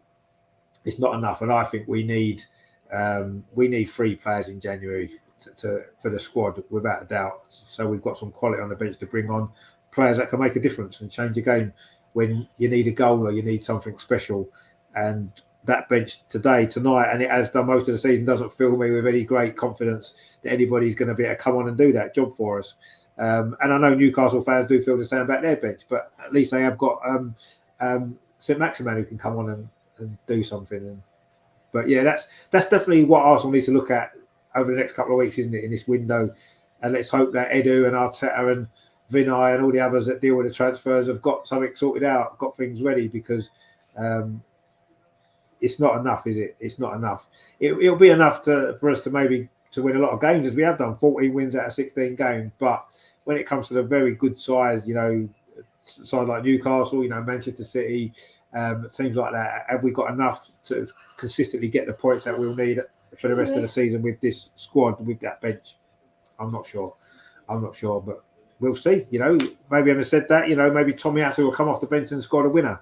Who knows? We'll have to see. But certainly looking at it, no one springs out to say, yes, they can come on and do something later on in the game. And I think you need that. When you look at Man City's bench, they've got players that would be starting games pretty much every other team in the league. So they can bring them players on. Jack Grealish often's on the bench, isn't he, to come on. He can make an impact. And, Mahrez sometimes on the bench, Gundogan, that's their sort of players, isn't it? Yeah, they've got that depth. And we haven't. And that's my only worry, that when the going gets tough, as the season goes on, we're going to find a lot of teams are going to come to the Emirates and they're going to get 10 men behind the ball and they're going to try to get a draw, because that's what happens when you're top of the table, and that's their ambitions are. And there's going to be games where we struggle to break teams down. That's when you need to have players on the bench that can come on and change things. And that's what we don't have currently, as we've seen in this game. And we'll see it in the second half, I say. We're doing well. We're top of the league. Well, no, we are. At the moment, we are. And, we've won the games that we've had to win. But, we haven't... When you look at it, we haven't played Man City at all. This is the first time we've played Newcastle. We haven't played some of the big games away from home. Liverpool, we've got Spurs away next week. And I know Spurs aren't playing well, but that's a game where it's not going to be an easy game, is it? Let's be honest. We can... Obviously, we're capable of beating them, but anyway, the teams are coming back out again. I'm just looking to see. I don't think there's what's wrong with their changes. Smith Rowe? He's injured. He's been injured for ages. He's just back fit now, so he may be able to play the next couple of weeks, but he's not fit enough to play yet. He's been out for ages. He's only played twice. He's only played twice all season. He's been training now, so he's not far away. Let's see. He might play on Monday in the FA Cup game against Oxford, perhaps, but he's not quite fit enough yet. Anyway, the teams are back out for the second half. Arsenal will be attacking the North Bank now, which is the end at 2 hours left. Newcastle attacking the clock end where their fans are, in that bottom right-hand corner. So sometimes that makes a difference to the away team, doesn't it, when they're attacking the goal where their fans are. But we're attacking our main end, the North Bank, which is the way we like to play in the second half. And let's see, it's going to be Arsenal to get the second half underway. We are. Eddie Nketiah plays it back to Ramsdale. He will go long up this near side, as is usually the case. And it's flicked on there by Martinelli. Newcastle do clear it away only as far as Thomas Partey. Can Arsenal get a fast start to the second half? Zinchenko now on this near side. Plays the ball forward to Granit Xhaka. Gets it back again. Zinchenko finds Granit Xhaka again. And back to Zinchenko. This is good from Arsenal. A low cross comes in. It's cut out though. And Newcastle now can bring the ball clear. But they don't actually. Kieran Trippier has lost out. Granit Xhaka back in possession for Arsenal. Plays it square to Thomas Partey. Newcastle got 10 players back behind the ball. It's only Callum Wilson who's just ahead of the ball. But Arsenal now have a little bit of space. Eddie Nketiah just inside the penalty. Has a good ball through to him. Eddie Nketiah, though, he's held up inside the penalty. Plays it back towards Martin Ødegaard. But Newcastle do clear it away. And now it's cleared into the Arsenal half, but Gabriel's underneath it. Plays it forward up that near side, but again, Newcastle clear it away. Arsenal started quite well in the second half, actually. Played the ball back to William Saliba. Now it's with Ben White over on that far side. Back to Saliba. And now it's back with Ramsdale. Newcastle haven't really had much of a kick yet in this second half. Terry says, I heard earlier that João Felix has signed a loan deal, done and dusted. Well, it's been done, has it? I've not heard that, actually. I'll be quite surprised if it was. But anyway, let's see what we could do with him, couldn't we? Anyway, Martin Odegaard now, a little bit of space. Finds, is that Bukayo Saka on that far side? It is. He gets the ball across the 6-yard box. Good defending at the near post by Botman, actually. Read that situation well, cleared it away. Arsenal started brightly in the second half, as we did, of course, against Brighton the other day, didn't we? We started the second half really well, scored in the first minute. We're coming forward again now. Martin Odegaard on the edge of the Newcastle penalty. He tries to turn away from 2 players, but can't. And then Newcastle could try and get the ball forward. Callum Wilson done well, actually, surrounded by 2 Arsenal defenders, but he's got clear. He's got Miggy Almer on this near side, and then he was fouled by Granit Xhaka, who needs to be careful because he's on a yellow card. I mean, there was nothing. It wasn't a second yellow card foul, but it was a foul. And some of the Newcastle players, in fact, Kieran Trippier is sort of pointing at the referee to say, "Well, that's 2." Well, it is 2, but it's not. That's not a yellow card. That it was a foul. It was clearly a foul, and that's it. Not all fouls are yellow cards, and that certainly wasn't. But Granit Xhaka, now that it'll be in the referee's mind that he's committed a foul on a yellow card, he may not get too many more chances. And it's a dangerous moment again with this set piece. It's going to be Kieran Trippier again to take it. It's sort of midway inside the Arsenal half, just slightly over to this right-hand side. And it's an opportunity again for Trippier to get the ball in towards that sort of little area between the penalty spot and the edge of the penalty area, that sort of dangerous area there, which is difficult to defend, isn't it? And we know he can put a good set-piece delivery in, Kieran Trippier. So we need to be careful here. Newcastle with a moment. It's their first real opportunity this second half. The ball comes in towards the far post. A free header comes in. It's gone right away across the 6-yard box onto the roof of the net. God. It was Fabian Schär. It was with that header. He maybe didn't do as well with that as he perhaps could have done, actually. In fact, he may well have been offside anyway, as it turns out. So it wouldn't have counted in any case. But I think he tried to head it across the goal more than anything, and he didn't get it right. He's gone onto the roof of the net, but he did look offside. And Ramsdale made a mistake. They're giving the ball away on the edge of the penalty area. Is this going to be an opportunity now for Newcastle? But good defending actually there from Thomas Partey. Terrible mistake there from Aaron Ramsdale. He was closed down inside the box, took far too long, and it almost presented Newcastle with an opportunity to take lead. They're still forward inside the box across the 6-yard box. Was it Callum Wilson trying to get on the end of that? Couldn't quite get onto it.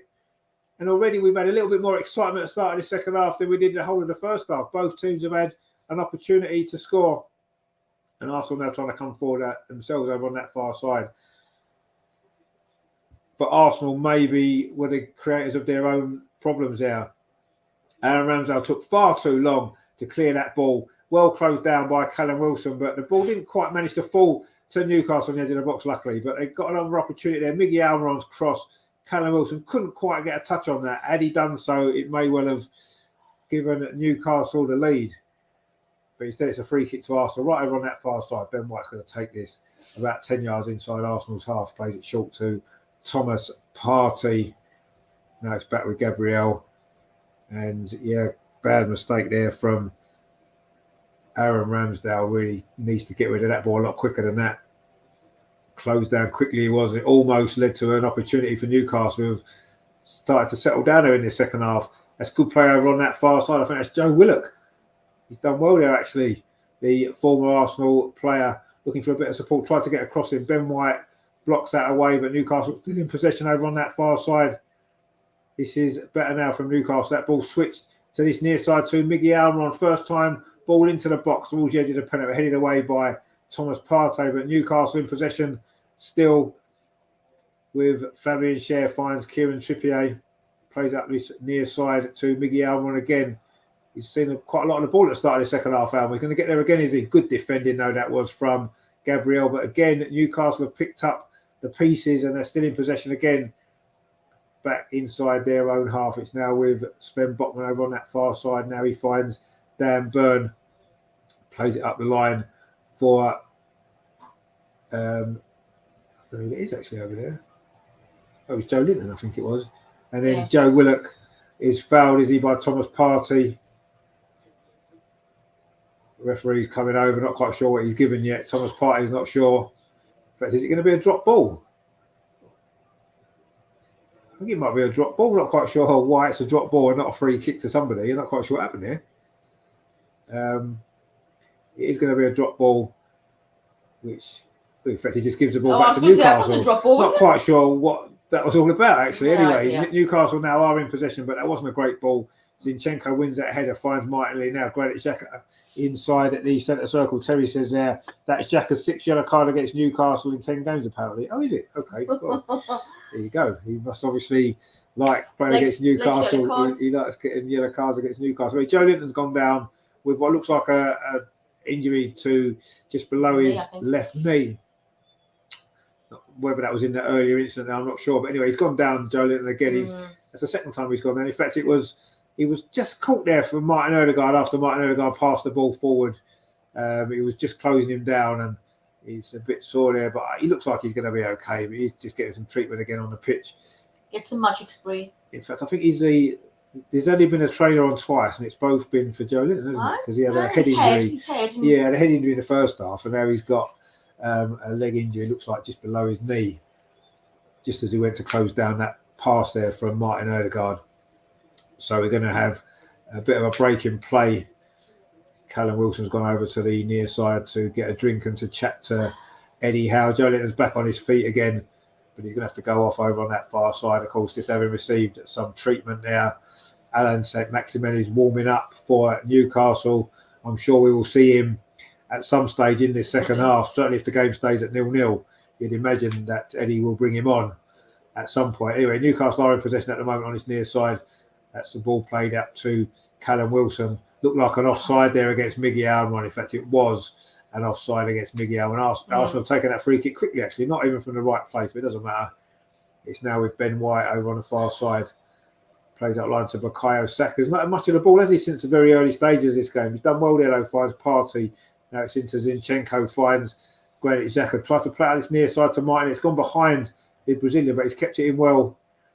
And then finds Zinchenko again. Now it's back with Martinelli.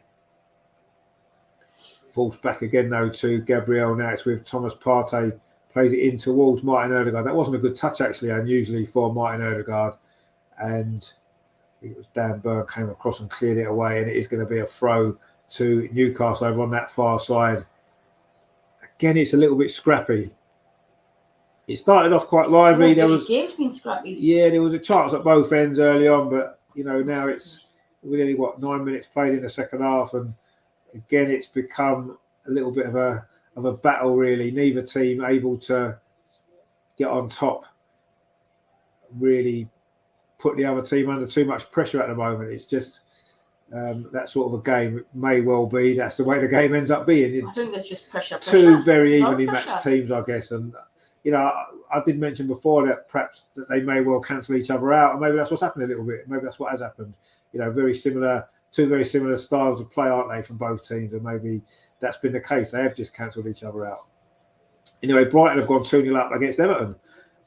It's Evan Ferguson, who of course scored against us at the weekend as well. So the two players that scored against us have scored again for Brighton, Mitoma and Ferguson. 17-year-old Evan Ferguson with another goal for Brighton. They look as though they're going to get another 3 points. Everton are in trouble, aren't they? But they did do us a favour at the weekend by getting a draw against Man City somehow. But anyway, that's football for you, isn't it? And Arsenal now coming forward with Zinchenko. Plays a ball. That's a good ball, actually. He's found Granit Xhaka a little bit of space. Played the ball square to Martin Odegaard. Tries a shot from the edge of the box, but the ball bounced up. He couldn't keep it down. It's gone high over the crossbar there. But again, Granit Xhaka maybe could have had a shot there. It sort of opened up for him. He had a little bit of space. Could have maybe thought about a shot of his left foot. Instead, played it square to Martin Odegaard, and he didn't get that right at all. And it's gone high over the crossbar into the North Bank. Behind the goal, we've played 10.5 minutes of the second half. Arsenal 0, Newcastle 0.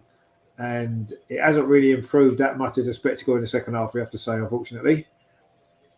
But this is a sort of game that's, if you end up winning 1-0, you don't really care too much about the rest of it, really. But a goal doesn't look as though it's coming anytime soon from either side, really, but you never know. William Sleeve was put under pressure there. In fact, he's won a free kick. It was Joe Linton putting him under pressure there. Was it Joe Willock? Joe Willock it was, actually. And it is a free kick, though, to Arsenal, right in front of those Newcastle fans in that far corner. Looks like they've filled out their allocation, as they normally do, Newcastle, to be fair. And they will be a great away record they've got this season, Newcastle. They've scored a lot of goals in their recent away games. But tonight, they've not really threatened a goal too much. But the ball's now with Bukayo Saka over on that far side, again having a run at Dan Burn. He's fouled there. Is he on the edge of the box? The referee says yes. It may well be another yellow card. I think it was Joe Linton with the foul coming back to help his defence out. As he's done well all night, actually, Joe Linton. He's helped out Dan Burn. And it's going to be a yellow card. I don't think Joe Linton was booked, was he, earlier? So he's okay. He's not going to be sent off. Dear me, man. But it's another yellow card. The first of the one of the second half, actually. We waited 12 minutes for it, and it's turned up. It was Bukayo Saka there. Joe Linton wasn't going to let him run at the ball. In fact, it's a strange one, actually, because he went to tackle the ball. He didn't get the ball, and then Saka's kind of kicked the back of his leg. So it's like... He got the ball, slightly. No, I don't think he did. Who? Joe? Yeah, I don't think he did get the ball. I don't think he touched the ball. But yes, he did. It's a strange one, actually, because Bukayo Saka's kind of kicked his foot. Anyway, it's a free kick to Arsenal. It's a yellow card to Joe Linton, and we've now got a great opportunity to get the first goal. It's just on the edge of the penalty over on that far side, Arsenal's right. It is going to be Saka with it with his left foot to swing this in. This could be a very dangerous moment for Arsenal. All the players are lined up around the penalty spot here for both teams. A good delivery here from Saka could, in fact, there's Miggy Almiron's now getting booked for not retreating far enough back at this free kick. He is over the line that was sprayed on the pitch, and now Almiron's got himself booked as well. So that's another booking. This is getting ridiculous. That's his first booking of the season, actually, Almiron, and it's literally his feet just slightly over the line for this free kick. Let's see if Arsenal can produce something. It's going to be Saka with the free kick in with his left foot from that far side. Can it be a good delivery? William Saliba's at the far post. It comes in towards that far post. It's punched that by the goalkeeper. Doesn't come very far. Zinchenko puts it back in. But Newcastle do manage to scramble it clear. Martin Odegaard lofts it back in again, but it's not a great ball. It's going to go straight into the arms of Nick Pope. And again, Arsenal didn't really make much of that free kick, if we're totally honest. But again, Newcastle got quite big defenders, haven't they? With Dan Burn, Botman. It's quite difficult to beat him in the air. Just giving out with the that was a poor ball that actually out from Newcastle. Now Arsenal got an opportunity, but that's a poor ball again from Granit Xhaka. That's been a feature of this game, actually. The passing hasn't always been great from either side. Xhaka now, though, tries to play a ball over top. That's better. Looking for Eddie Nketiah's running behind. He's done well, Eddie Nketiah. He's gone past Trippier. He's got the ball back again. That's good play from Eddie. Found that Thomas Partey. Plays the ball out to that far side to Ben White. Now it's with Saka again. This is good from Arsenal. Can we get the ball into the box? Saka's done well actually over on that far side. Gets past his old mate Joe Willock. Finds Ben White. Now it's back with Saliba. Loose touch slightly there, but he got away with that one. Just managed to find Zinchenko. And now he plays out this near side to Granit Xhaka. Plays it square again to Zinchenko. Just slowing the pace of the game down. But Arsenal playing in front of that Newcastle team. They've got 10 men behind the ball. Again, as they've done much of the time when we've had it, it made it very difficult for us to break them down. Wouldn't have expected anything else, really. Thomas Partey now they're in possession, looking to try and find that pass that might get in behind that Newcastle defence. But so far, we haven't managed to do it. Thomas Partey again now. But Newcastle are forced to spat. That's a ball over the top, looking for the running of Saka in behind Dan Burn, but he wasn't going to get there. And it's gone out for a goal kick to Newcastle. In fact, I think Dan Burn just caught Saka actually there. I mean, Gabriel was kind of wrestled down to the floor from that free kick just before, actually. Again, him and Dan Burn were involved. He's got hold of his shirt there, actually, and you've seen kind of penalties given for that in the past. I mean, it would have been soft, and I don't like to see penalties for that, but you've certainly seen him given in the past.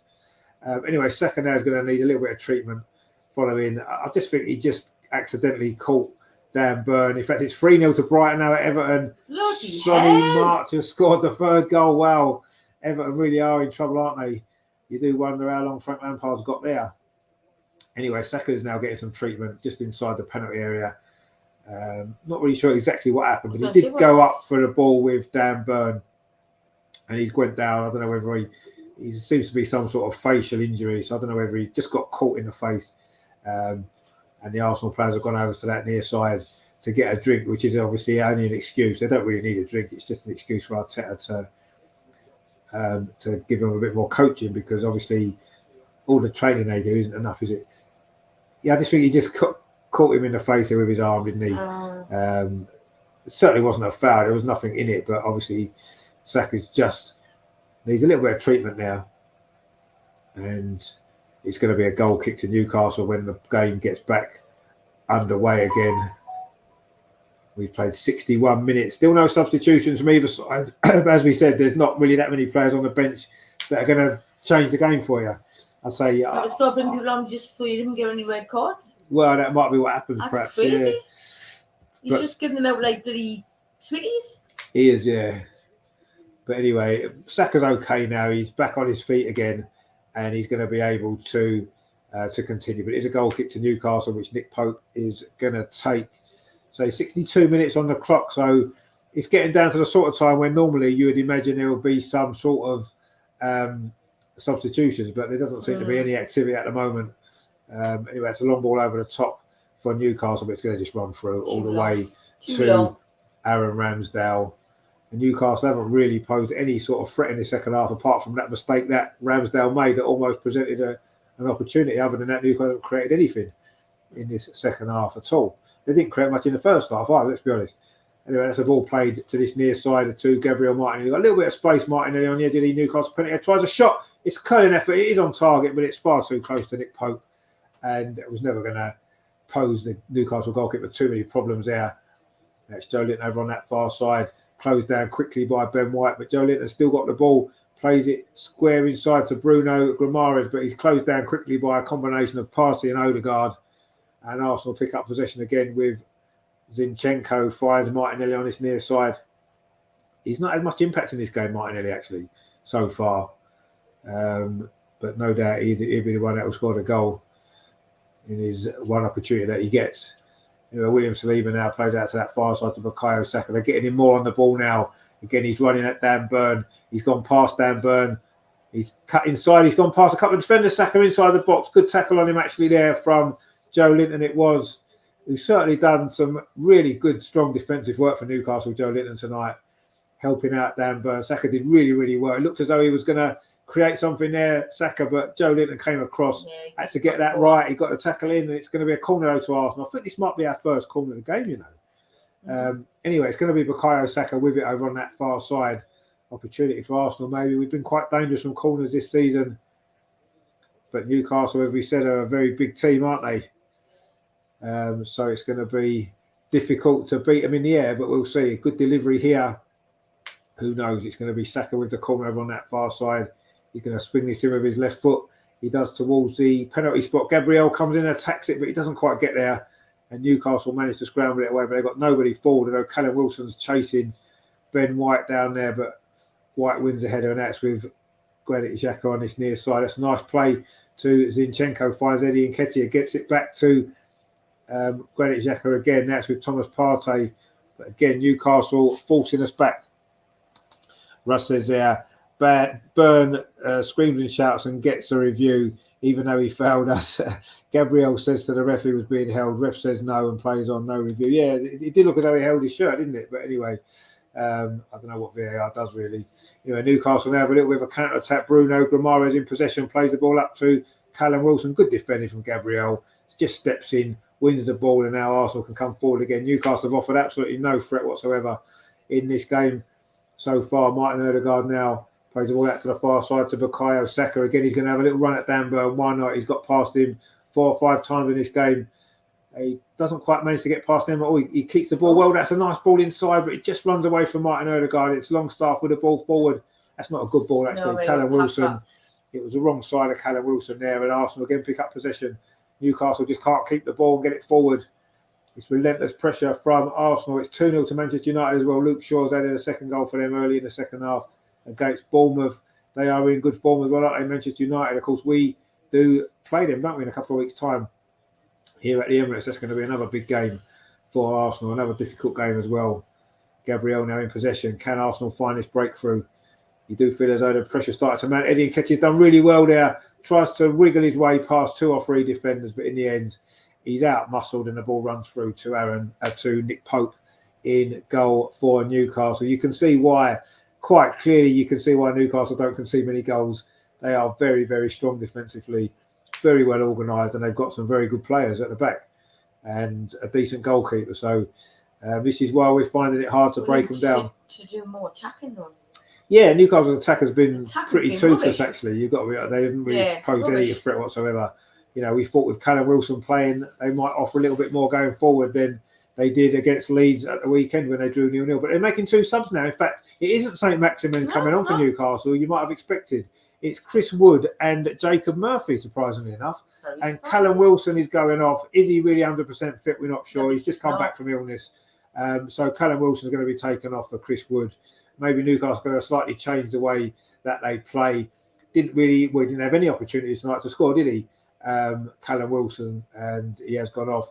And it's going to be Almiron as well. What? Almiron with 5 goals in the last 5 away games isn't going to add to that total tonight. Why is he taking Is it because he's been booked? I'm not sure. But anyway, Wilson and Almiron are off. A little bit of a surprise. And Wood and Murphy are on, which, it is a bit of a surprise. You'd think if you're going to bring a wide player on, you'd imagine you'd bring Maximum on, wouldn't you? Yeah, definitely. But anyway, maybe there's a plan. I don't know, but you know, there's certainly not 2 subs that worry me to think Newcastle are suddenly going to become more of a threat. Anyway, that long ball's played into the box. They're headed out by Granit Xhaka. I mean, obviously, Chris Wood is very tall, isn't he? So it's more height added to that Newcastle team. Whether that's the idea, I don't know. But there is an offside anyway with that free kick into the Arsenal box. So it's going to be a free kick which Aaron Ramsdale is going to take. Yeah, slightly surprising substitutions them, actually. I'm not really sure what that's about. But anyway, maybe Callum Wilson's not 100% fit. You can maybe understand that one. But very surprised that Almiron's been taken off for Murphy. Definitely. But Almiron hasn't really been in this game. He hasn't really caused us any problems at all. And maybe that's why.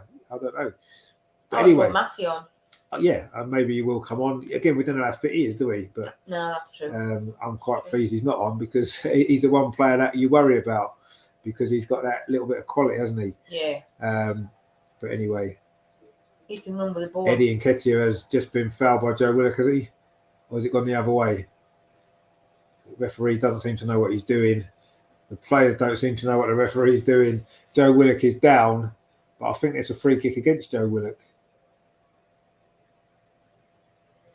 I'm not really sure what happened there. Joe Willock's got something that poked him in the eye. I think Eddie poked him in the eye, his old mate.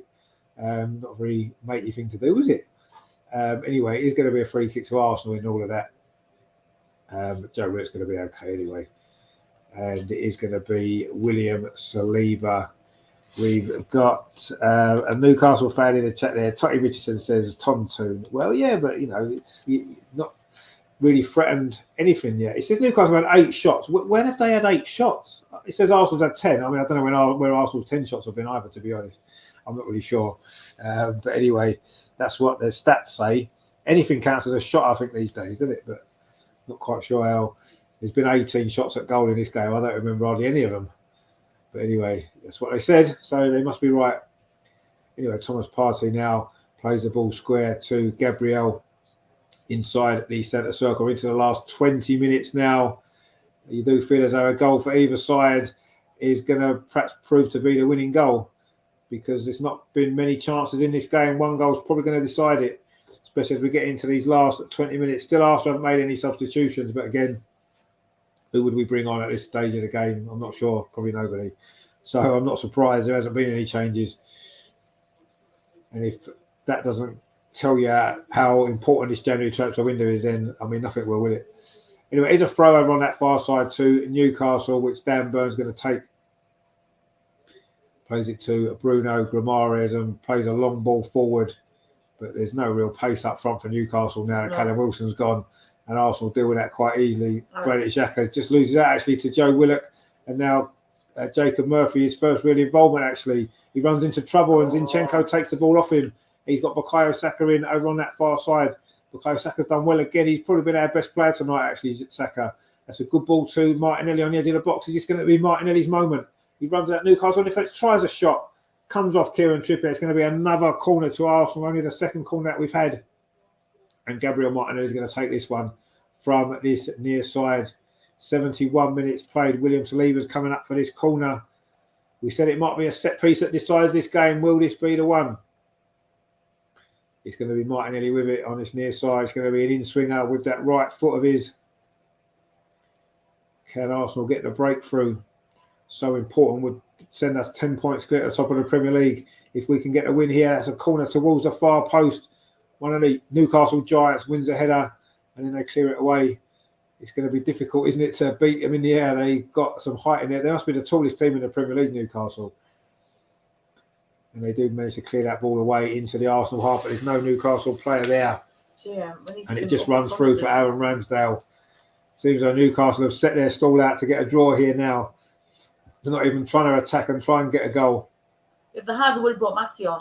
Well, yeah, I think they're just settling for the draw now. Nah, and, you know, just relying on their defence. And so far, their defence has done well. But they are coming forward now. Joe Willock over on that far side. How he would love to score the goal, wouldn't he? But Ben White, brilliant tackle from him. Actually, wasn't a great clearance, and the ball's come straight back to Joe Willock in front of those Newcastle fans in that far corner. He's done well, Joe Willock, inside the penalty area. But again, Ben White's back at him. Good defending from Ben White. Another solid game from him. A series of solid games for him recently. There's a Newcastle fan there without a top on, unsurprisingly. It's January the 3rd. It's freezing cold, and he's got no top on. Fair play to him. But there you go. Newcastle got a throw. Saka's gone down. He looks like he ran into Joe Linton, and Joe Linton is another big lump, isn't he? So he's gone down. He felt that. Oh, actually, no, Joe Linton's just put his arm out, actually. I don't know. That's not a red card if that's what they're checking. He's just put his arm out to protect the ball coming towards him. It's, you know, Saka obviously going to feel it. It's going to hurt. Tommy Asu's coming on. He's going to win us the game. Tommy Asu, a right back, is going to win us the game. That's what we've got. This is what he's come down to. Anyway, Newcastle now looking to get a goal themselves. Kieran Trippier finds Jacob Murphy on this near side. His first chance to really attack the Arsenal defence. Finds Trippier again. And then Trippier's balls come off Zinchenko. It's going to be a corner to Newcastle. And maybe that's what Newcastle are hoping for, to get their goal from a set piece. They've certainly had more corners than Arsenal. They've got one now, which Trippier is going to take. There's a little Newcastle fan, about 5 years old, without his top on, waving his shirt over his head as well, teaching them young there. And he's going to get cold, I'm sure, anyway. I was going to say, get your top on me. Yeah. Anyway, it's going to be a corner here on this near side, which Kieran Trippier is going to take. Again, Dan Burn is standing. In fact, it's Chris Wood this time, standing in front of Aaron Ramsdale. The corner comes into the edge of the 6-yard box. Header comes in at the far post. Arsenal don't really clear it away. Has there been a foul in there? But there has been a foul in there. The referee's given a free kick. And somebody's gone down. I think it might be Cher again, who's gone down inside the Arsenal penalty area. Cher's hair, but... it was Cher, yeah. It was Cher's header. And then Gabriel's gone down from Bruno Guimaraes, his little push, and that was what the free kick was for. And Fabien Cher is just getting back to his feet again. And Ben White's going off, actually. Just don't know when he's played, and he has played well. And it's just a like-for-like change, you see. Arteta isn't able to have a plan B because he doesn't want a plan B. So he just sticks with plan A. And it's just changing a right-back for another right-back in a game that it's 0-0. And these are things that sometimes baffle me. I'm not saying we've got a lot of other options on the bench. We don't. But, you know, unless Ben White's got some injury we don't know about. It is good to see Tommy Asu back on the pitch because he's a great player. But you do kind of worry that with 15 minutes to play, is that going to change the game for us? No, it isn't. It's going to stay exactly the same as it was. But anyway, he'll probably score a winner now. I've said that. Russ says they're big 15 minutes. It is a big 15 minutes for both teams, isn't it? Yeah. And it's almost getting to the point where Newcastle, I feel as though they'll be happy with the point, more than happy. And I think it's almost what they're settling for, and maybe going to hope to try and get something on a set piece. But we've lacked ideas in the final third. You know, the Newcastle are a very, very strong, organised team, and you've just got to be a little bit cleverer in that final third to break them down, and we haven't been able to do that so far. But maybe it will come, you know, maybe a bit of tiredness might creep in. And everyone's played a lot of games, haven't they, in a very short space of time since we came back. What's it, 3 games in just over a week. So it's been a tough schedule, isn't it? Maybe some tiredness will creep in. Anyway, Xhaka now a little bit of space. Can he try a shot this time? No, he plays it again to Martinelli on his near side. Martinelli keeps the ball in, plays it back to Zinchenko. Plays it in. Granit Xhaka just inside the box again. Finds Martinelli on his near side. Martinelli goes around the outside. Can he get a cross in? He can, but it's into the arms of Nick Pope at the near post. And it's going to be another Arsenal attack that comes to nothing. Nick Pope rolls the ball out to that far side to Botman. Plays it into Joe Willock. He just manages to get the ball to Dan Burn, and his clearance comes off Tomiyasu. That's his first involvement, actually. Tomiyasu, and he's conceded a throw there. But pressing high up the pitch is what we need to do. We need to press high up the pitch and try to see if we can create something. But you don't feel as though a goal's coming. Tomiyasu there played the ball into midfield, and then it was a foul by Bruno Guimaraes on Granit Xhaka. We take the free kick. Tomiyasu now on that far side finds Bukayo Saka. Tomiyasu's gone on an overlap, but Saka didn't find him. He keeps possession though, put under pressure by Joe Willock. Those two know each other so well, don't they? Grew up together in the Hale End Academy. Now Zinchenko finds Gabriel Martinelli on this near side, plays it back again to Zinchenko, back to Martinelli again. There's a little run infield, but again, there's 10, 11 Newcastle players in front of him. It's very difficult, isn't it, to find a breakthrough. Saliba with that long ball to this near side, flicked on by Granit Xhaka now. No. Martinelli inside the box. Oh, again, it's good defending. That was by Fabian Sherry, but he's going to be a corner to Arsenal on this near side again. 12 minutes to play at the Emirates. Is there going to be a late goal, some late drama here? Very little to get too excited about. A very, very cagey, tight midfield game. But Arsenal now have a set piece to try and win it. Gabriel Martinelli with his corner on this near side for Arsenal. Plays it in towards the edge of the 6-yard box. Nick Pope punches it away, not very far. Granit Xhaka over on that far side. Plays it back into the box again. Another header clearance there by Newcastle. I think that was from Botman. Ball's going to put back in. Is it by Bukayo Saka? No, he goes out wide instead. Over on that far side to Granit Xhaka. Finds Martin Ødegaard. Martin Ødegaard plays it back to Saka. He can line up across with his left foot. He does. It's deflected. Goes behind, does it? No, Nick Pope keeps it in, does he? No, he doesn't. It did go behind. It is a corner. And Nick Pope doesn't want to give the ball up to Granit Xhaka. But it is going to be a corner to Arsenal on that far side, which I think Martin Ødegaard's going to take this one, actually. Not Bukayo Saka as usual. Maybe we're going to try something different here. We've got certainly plenty of bodies in that box in towards the near post. It's flicked on. Oh, Gabriel Martinelli's header. Gone just past the far post. Thought that was going to be the moment there. We tried a different corner. It was Ødegaard with it. A header from Martinelli. Just couldn't quite get enough on it to direct it into that far post. Went across the face of the goal there. That's the closest we've come in the second half. Martinelli's header just past that far post. Thought that was going to be the moment there to get the victory, but not to be the case yet. We're coming in towards the last 10 minutes. It's a goal kick now to Newcastle. Nick Pope with it. He's getting down to that stage of the game now where, one mistake for either team could be costly. That's what's going to maybe decide this game now. Oh, almost a mistake there, as we said it by Gabriel. Not a great header back, but Zinchenko helps him out and chests it back to Aaron Ramsdale. Arsenal now getting possession with Thomas Partey. You do get the feeling this is a really big 10 minutes for both of these two teams. Can Arsenal find a goal?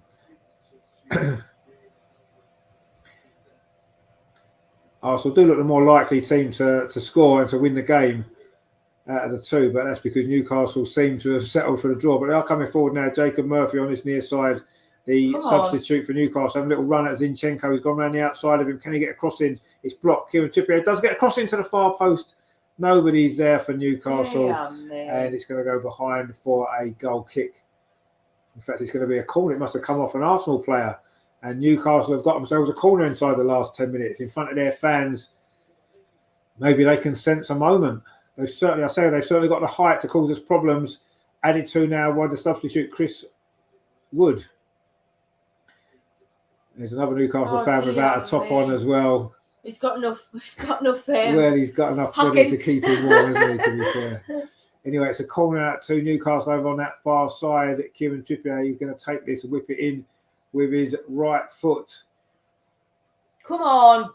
Dan Burn again's in front of Aaron Ramsdale. This could be a big moment in this game. The corner comes in low to the near post. Not a great corner, actually, and Arsenal don't clear. It comes back to Trippier. Can he get a better crossing second time? He does towards the near post. Zinchenko's there. Heads it more out than away. Still Arsenal can't clear it. Newcastle still in possession on this near side. It's chipped back into the box again. That's a dangerous ball. Header comes in at the far post across the 6-yard box. Oh! Just across the goal there. Nobody was able to get a touch. It was Dan Burn with the header. Jacob Murphy was trying to get on the end of it. Arsenal just couldn't get that ball away. Good cross in there. In fact, it wasn't offside potentially anyway against Dan Burn on the far side. Had that got in, I feel as though VAR would probably have ruled it out anyway. But a slightly nervy moment now in the Arsenal defence. 82 minutes on the clock. And we still await a breakthrough, which we may not be getting. You're starting to run out of hope that there's going to be a goal in this game. Hang on a minute, though. Thomas Partey's ball over the top. Oh, it's just too much for Bukayo Saka. It's going to roll behind for a goal kick. And Arsenal's don't seem to run out of ideas a little bit. I don't know. We haven't really created. I don't know why he hasn't brought Maxi on. An awful lot of opportunities. I just think Newcastle are settling for the draw. They're quite happy with the draw. Arteta's asking about stoppage time, I think, to the fourth official. There's still 8 minutes left yet. I don't know how much stoppage time there'll be. I'm not expecting more than 5 minutes, if I'm honest, but we'll see. So there hasn't been loads of substitutions as you normally get. There's been a couple of minor injuries that's gone on, but yeah, I wouldn't imagine more than 5 minutes the way things are going. Anyway, Joe Willock's done really well over on that far side. Is this going to be a moment for Newcastle? Good defending though from Tomiyasu, who gets back well. He lost that initially, but he got back really well there, Tomiyasu, and now Joe Willock seems to have got a bit of cramp. Anyway, Newcastle still in possession with Bruno Guimaraes, plays it square to Sean Longstaff, now to Kieran Trippier on this near side. Newcastle enjoying some possession in Arsenal's half, which hasn't happened very often in this second half. That's a good ball. Jacob Murphy now, a little bit of space on this near side. That's not a great cross, though. No. Over hit. I think Joe's... is that Joe? Joe... no, it wasn't. Yes, Joe Willock was injured. Joe Willock's injured over on that far side. So we may well see Maxi coming on for Newcastle anyway now. But anyway, Arsenal, a counter-attack. Granit Xhaka plays the ball through to Martinelli on this near side. He's got a little bit of space, a little bit wider than he maybe would have wanted to be, but he's inside the penalty area now. Martinelli plays it back to Ødegaard, plays it across the box. Oh, Xhaka couldn't quite sort his feet out. And in the end, Newcastle managed to scramble it away. Just didn't quite fall there for Granit Xhaka in midfield, inside the penalty area, and Newcastle managed to get it away. Arsenal now, they're coming forward again. Tomiyasu over on that far side. The game suddenly opened up a little bit just at the end. It's been quite cagey, but so it's opened up. Bukayo Saka now, can he get a shot away? Pulls it back to Thomas Partey. He does. It's blocked. Comes back to Thomas Partey. Martin Ødegaard now. Tomiyasu's outside him. Is he going to use him? Plays it into the box instead to Eddie Nketiah. Good defending again, though, from Newcastle. Scrambled the ball away, but only as far as Gabriel's going to line up a shot. Is he from distance? It's blocked again by Botman. Comes back to Gabriel. Now it's with Martinelli. It's becoming quite a frantic finale here at the Emirates. Thomas Partey again. Is he going to try a shot? No. Gabriel plays it now to Zinchenko. Again, Newcastle got everybody back behind the ball, doing their defensive duties. Martinelli on his near side. Pulls it in towards the near post. Fabian Schär there kicks it out for a throw to Arsenal. Zinchenko's going to take it quickly. Newcastle got a player down, and Zinchenko's frustrated by that because he wanted to take that quickly, and he's not going to be able to because there's another injury. I think that might well be Sean Longstaff that's gone down inside the penalty area. I'm not quite sure what Joe Willock's done there because he was injured before, but he seems to be okay now. Anyway, this was the moment just before Martinelli pulled the ball back. Ødegaard's ball across the box, and Xhaka couldn't quite stretch and reach it. Had he managed to get something on that, he may well have been able to direct it towards the goal, but he couldn't quite get there. We're into the last 4.5 minutes of normal time, and it's looking as though this is going to finish as a draw. But anyway, Joe Willock now, he's got cramp in his calf. I know what that feels like, and once you've got it, it's very difficult to get rid of it, isn't it? So I wouldn't be surprised if Joe Willock is going to have to go off now. He's limping quite badly. He did go down over on that far side a little while ago. And I think Joe Willock's night might be coming to a slightly premature end for him as we move into the last 4 minutes. It's going to add a bit more stoppage time, I know, isn't it? These stoppages. In fact, Maxi is coming on for Joe Willock, who's, it's good to see Joe Willock back at the Emirates. He played quite well tonight, actually, I thought. He had some good moments, and Gabriel is pushing him off the pitch a bit quicker. He's injured, mate. He's got cramp in his calf. Anyway, Joe Willock's gone off. He did all right tonight, Joe Willock. I'm sure he enjoyed that game. Gets a high five off Eddie Howe. And now Alain Saint-Maximin is on for these last 4 minutes or so, plus stoppage time for Newcastle. But it's a throw to Arsenal. Zinchenko finds Gabriel, plays it back to Zinchenko. Arsenal going to find one moment still in this game to find a way to win it. Gabriel now plays the ball forward into Granit Xhaka, plays it on to Eddie Nketiah in the box. Oh, that was nearly the moment. A good save again from Nick Pope with his legs. He made one very early in this game. He's made another one late there. Looked like Eddie was going to get the winner there. Great movement that was from him. A lovely little flick there from Granit Xhaka. His shot was on target. Good save again from Nick Pope. Couldn't quite get the goal, but now Granit Xhaka again finds Eddie Nketiah. Was that a handball inside the box? The referee says no. VAR, no doubt, will check that. Not sure if it was. Couldn't really tell. Arsenal appealed for it, and now they're going to get a free kick. And we will have a chance now to check that VAR. The referee saying he's not got anything in his ear. Let's have a look what happened there. It was the ball played in Eddie Nketiah, wasn't it? It came off his knee. It came off Botman's knee there. There's nothing doing there. It was the moment just before that was Eddie Nketiah. Took a good first touch, got his shot away. Decent save that actually. It was going in. It was on target. Left foot out there from Nick Pope. Good save again to deny Eddie Nketiah that time. It is a free kick now, though, to Arsenal. It's just inside Newcastle's half. Granit Xhaka with it towards the edge of the penalty. It's flicked on by Eddie Nketiah, but it's going to go into the arms of Nick Pope. We've got 2 minutes of normal time remaining. There's going to be a little bit of stoppage time. Oh, a counter-attack from Newcastle, ball over the top. Ramsdale's out to clear it away. Not a great clearance, actually. Jacob Murphy picks it up for Newcastle. Granit Xhaka won the ball back. I think it was actually Saint-Maximin there with his first opportunity there. Ran through the middle, a long ball over the top. But Ramsdale was out quickly and dealt with that. And Arsenal survived that little scare, but now in possession. Arsenal do look the more likely team to win this game. They just want another free kick. Granit Xhaka was fouled there by Kieran Trippier. We're into the last 90 seconds of normal time. Be interesting to see how much stoppage time there'll be. I'm going to say 6 minutes, but I wouldn't be surprised if it was maybe a bit less. But I'm going to go for 6. How much stoppage time do you think there'll be? Yeah, probably about 5. Yeah, I'm thinking I'm going to go for 6. What's the average? It depends really. It's 5 maybe average. I think 6 though, because it's been a bit stoppy start. Yeah, a little bit of time wasting from Newcastle. So maybe 6. We'll see. We'll find out very soon. We're in the last of the 90 now. If it's going to be a winning goal, it's going to be a late one in this game. Martinelli on this near side plays it square to Thomas Partey. Now Tomiyasu over on that far side now. Bukayo Saka. Can he get the moment here? No, he's overrun that ball there. Tried to go around the outside of Dan Burn, and it's gone out for a goal kick to Newcastle. We're going to find out the stoppage time now. Arteta's waving around on the side. I'm not quite sure what he's trying to say, but anyway, he wants to get a point across to somebody. But it is going to be a goal kick to Newcastle, and we are into the final few seconds of normal time. We should find out now what the stoppage time is going to be.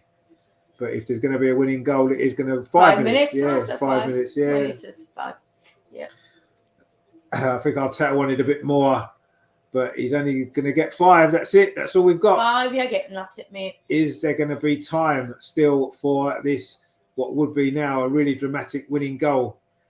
Newcastle, though, coming forward. The ball over the top. Is he onside or not? I don't know if the flag stayed down. It's going to be the chance for Newcastle to maybe win it. Ball played across the box. Good defending that was from Tomiyasu. I think the flag stayed down. I think that would have counted. I'm not sure who that was actually. Was that Chris Wood over on that far side? I don't know why he didn't shoot. Anyway, he tried to play the ball square across, and in the end, Tomiyasu's done well. Tomiyasu's now playing left back actually, which of course he can play. He just came across there. Good defending from him, but that was a big opportunity for Newcastle in the final few moments here to maybe nick a win, which you have to say they probably don't really deserve. But anyway, that can be football sometimes. Anyway, Arsenal now with William Saliba looking to try and break down this black and white wall, which has stood firm all night, and it's not going to be broken down with that ball from Martin Odegaard, who's not had a great game tonight, really, overall. He's been very uninfluential, and that ball wasn't a great pass. It's going to be another goal kick to Newcastle. We played a minute of the 5. Time is running out. Arteta doesn't look very happy on the side. Seems to be saying something to Eddie Howe, maybe about the time they're wasting and stuff like that. Anyway, I'm sure we would do the same in a similar position, maybe away from home. But anyway, Newcastle now are in possession over on that far side. St. Maximin, this is his first real run with the ball. It's a decent ball up the line, looking for Bruno Guimaraes, but Saliba's across there. But Newcastle have got a throw in front of their fans. Many of them without tops on. I know times are hard, but surely they can afford a jacket, can't they? But maybe not, because I don't know why. I don't know. But anyway, I don't know why they can't afford to wear jackets. But there you go. It is a throw to Newcastle. Are they going to just go for the corner flag, or are they going to try and get the ball into the box? Dan Burn over on that far side, battling away with Bukayo Saka. It's been a good battle between them two, and Dan Burn just won a corner as well. Maybe Newcastle are going to try and grab a late winner.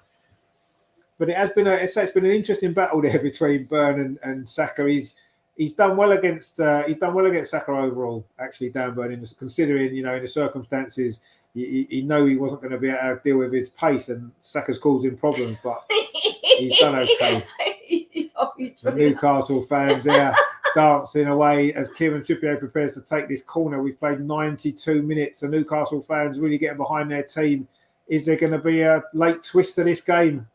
It's a corner to Trippier. He's going to take it over on that far side, right in front of those Newcastle fans. It's in towards the edge of the 6-yard box. Gone long. Header back across the goal. Not really done much with that, actually, Joe Linton, but he's kept possession for Newcastle. Is he going to just try and hold it in possession in this corner, or try and win another corner off William Saliba? He hasn't done good defending. That was there from Saliba.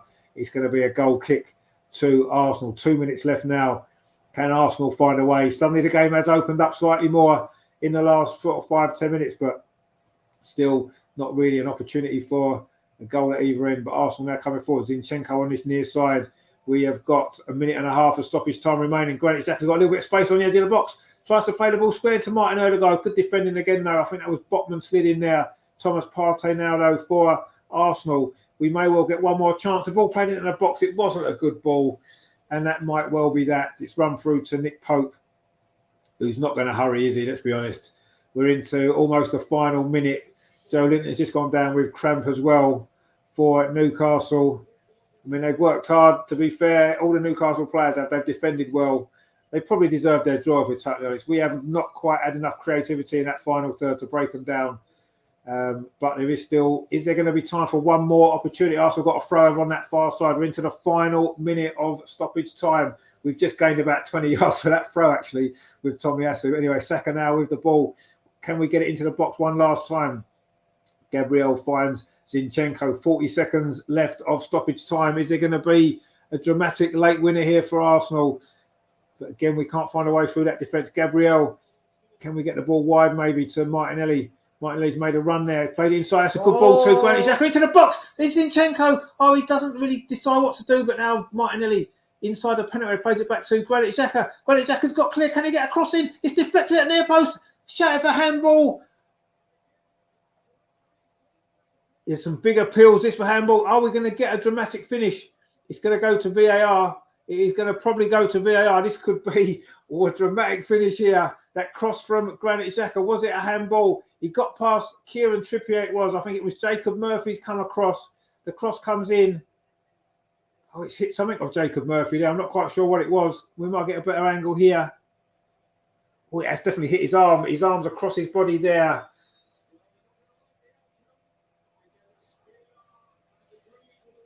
Yeah, his arm wasn't. If it was his arm that was outstretched, I think it would have been a penalty. But it was his arm. It was his arm in front of him that is hit. I think that's probably a fair decision, actually.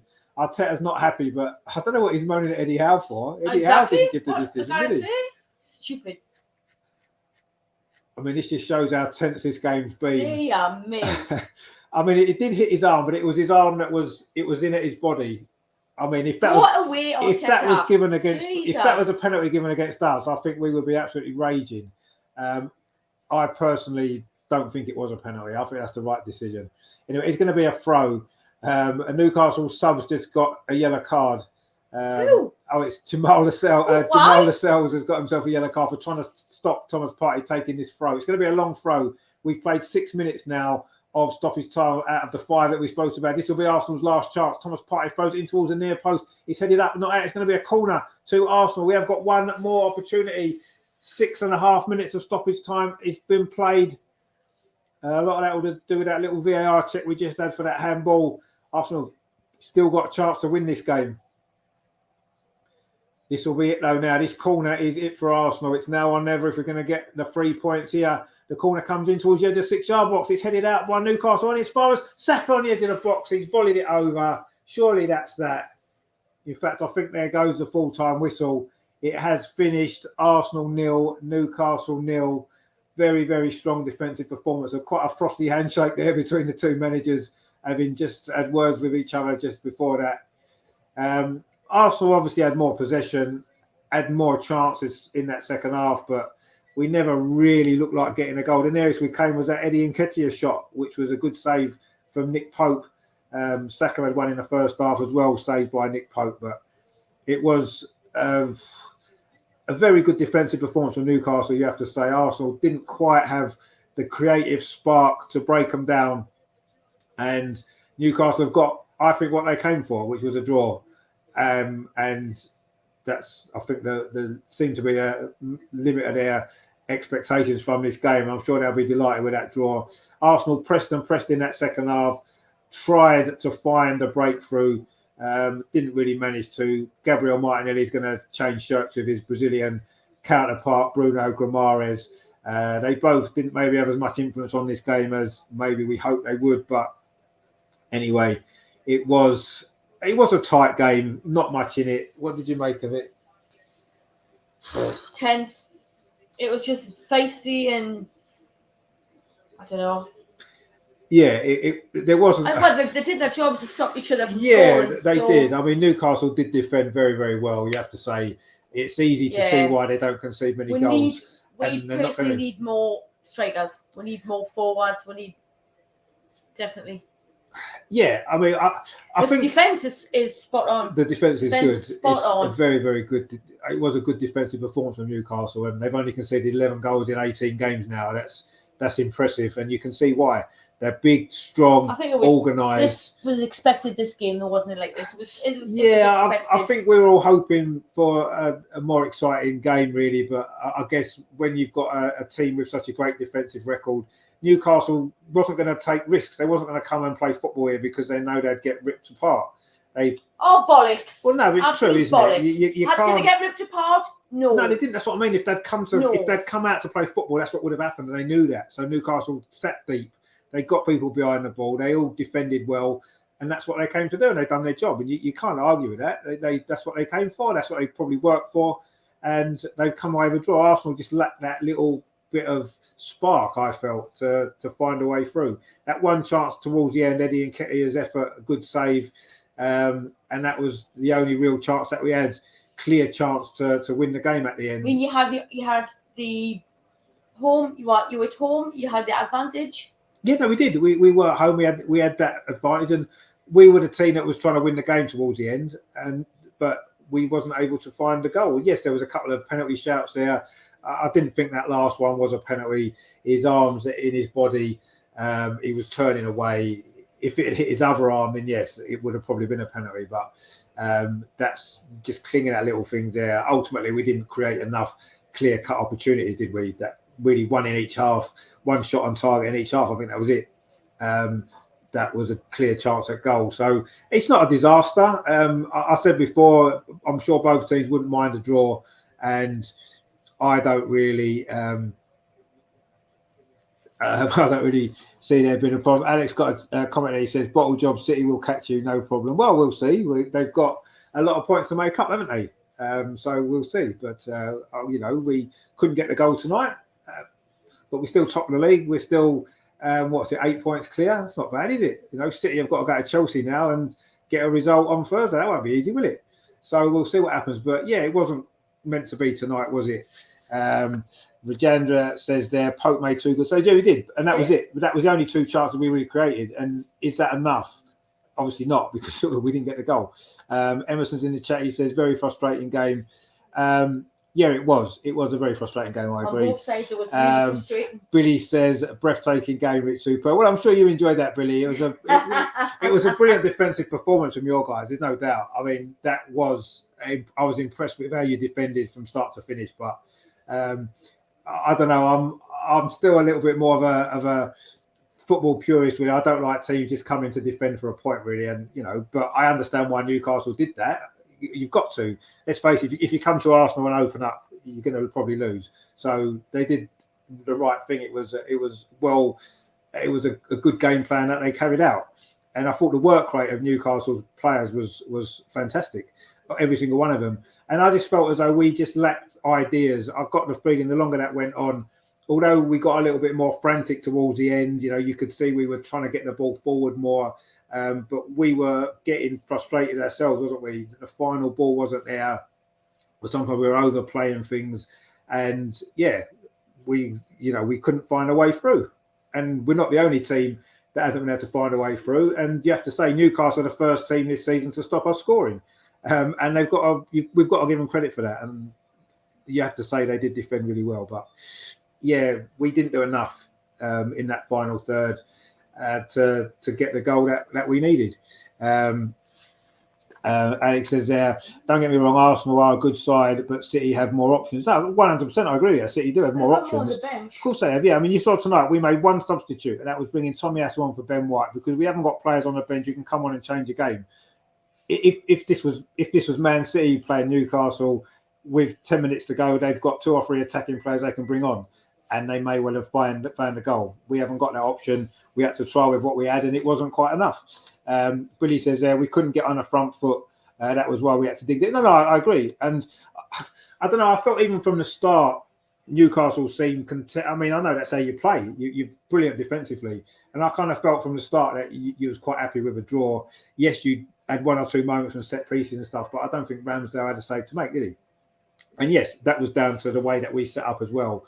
And it wasn't quite the game we was anticipating, was it? Maybe in some ways, I thought it would be a little bit more, a few more chances. Maybe we only had those 2, didn't we? Good saves from Nick Pope. You have to say that's what your goalie's there for, isn't he? When the chances come, he's meant to save, and he did.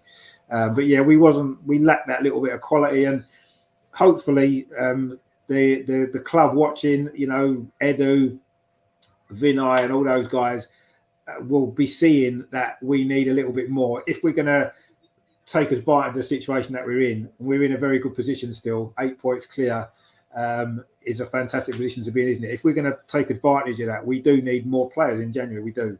We need some options on that bench. Emerson must have been watching it then. Yeah. I wonder how he managed to watch it. I wonder how that was. But yeah, I mean, it was a frustrating game, and it's But we've got a draw, and I suppose we can't be too upset, really. I suppose Alex says Odegaard's a good player. Yeah, he is a good player. He didn't maybe have as much impact tonight, did he, as he has done in recent games? But it was a lot harder, because a lot less space was there tonight. I wonder who gets player of the Newcastle did that very well. Actually, yeah, player of the match. That's interesting, isn't it? God, player of the match would be hard. It would be very hard. I mean, I don't know. Actually, that's interesting. Player of the match. Nobody really I thought nobody stood out. I thought Bukayo Saka was Arsenal's best player actually tonight. Yeah. I thought he was a constant threat every time he got the ball. He was running at Dan Burn. He was causing problems at Newcastle defence. I thought he was probably our best player overall. I would maybe out of the Arsenal team. I thought Saka. For Newcastle, all the 4 defenders were good actually. Yeah. The goalkeeper Nick Pope made 2 good saves when he needed to. He had a good game. None of the front players really did that well. Joe Linton worked extremely hard defensively as well. Billy's agreeing with me. He says Saka for you. Yeah, I thought he was our best player. Rajandra's gone for Pope. Sorry, Pope player of the match. Yeah, I think Pope. Yeah, he made those 2 big saves, didn't he? Yeah, Trippier had a good game. I thought Botman had a very good game.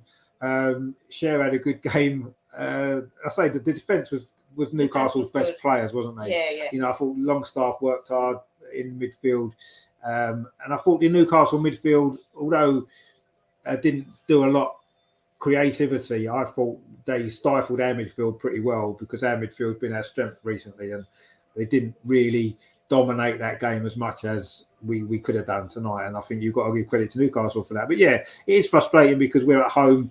We want to win the game. We tried to win the game. We just wasn't quite able to find a way through tonight. And yeah, Newcastle are a great side. There's no doubt about that. Alex says there was a good game. Saka and Pope good. Yeah, I think it seems like those two, doesn't it? I think most people seem to be agreeing that Saka was Arsenal's best player, and possibly Nick Pope for those saves that he made. But you could give an argument for any of the Newcastle back four actually as well. You know, I thought Botman and Shah probably the two best central defenders in the Premier League this season. I think so. It's a really good partnership. They just make no mistakes. They didn't make any mistakes tonight, did they? Either of them. They were strong and solid, and they did really well. Alex says their ref lost the game. Yeah, he did. He definitely lost the game. He's giving out cards. Yeah, sweet man. There was that spell in the first half, wasn't there, where he was just booking everybody for anything. Yeah. He didn't really seem to know what he was doing, but yeah, that it was a strange refereeing performance. But I suppose it didn't alter the result of the game, did it, in any way in the end? I thought the penalty shouts, I didn't think they were penalties, if I'm honest.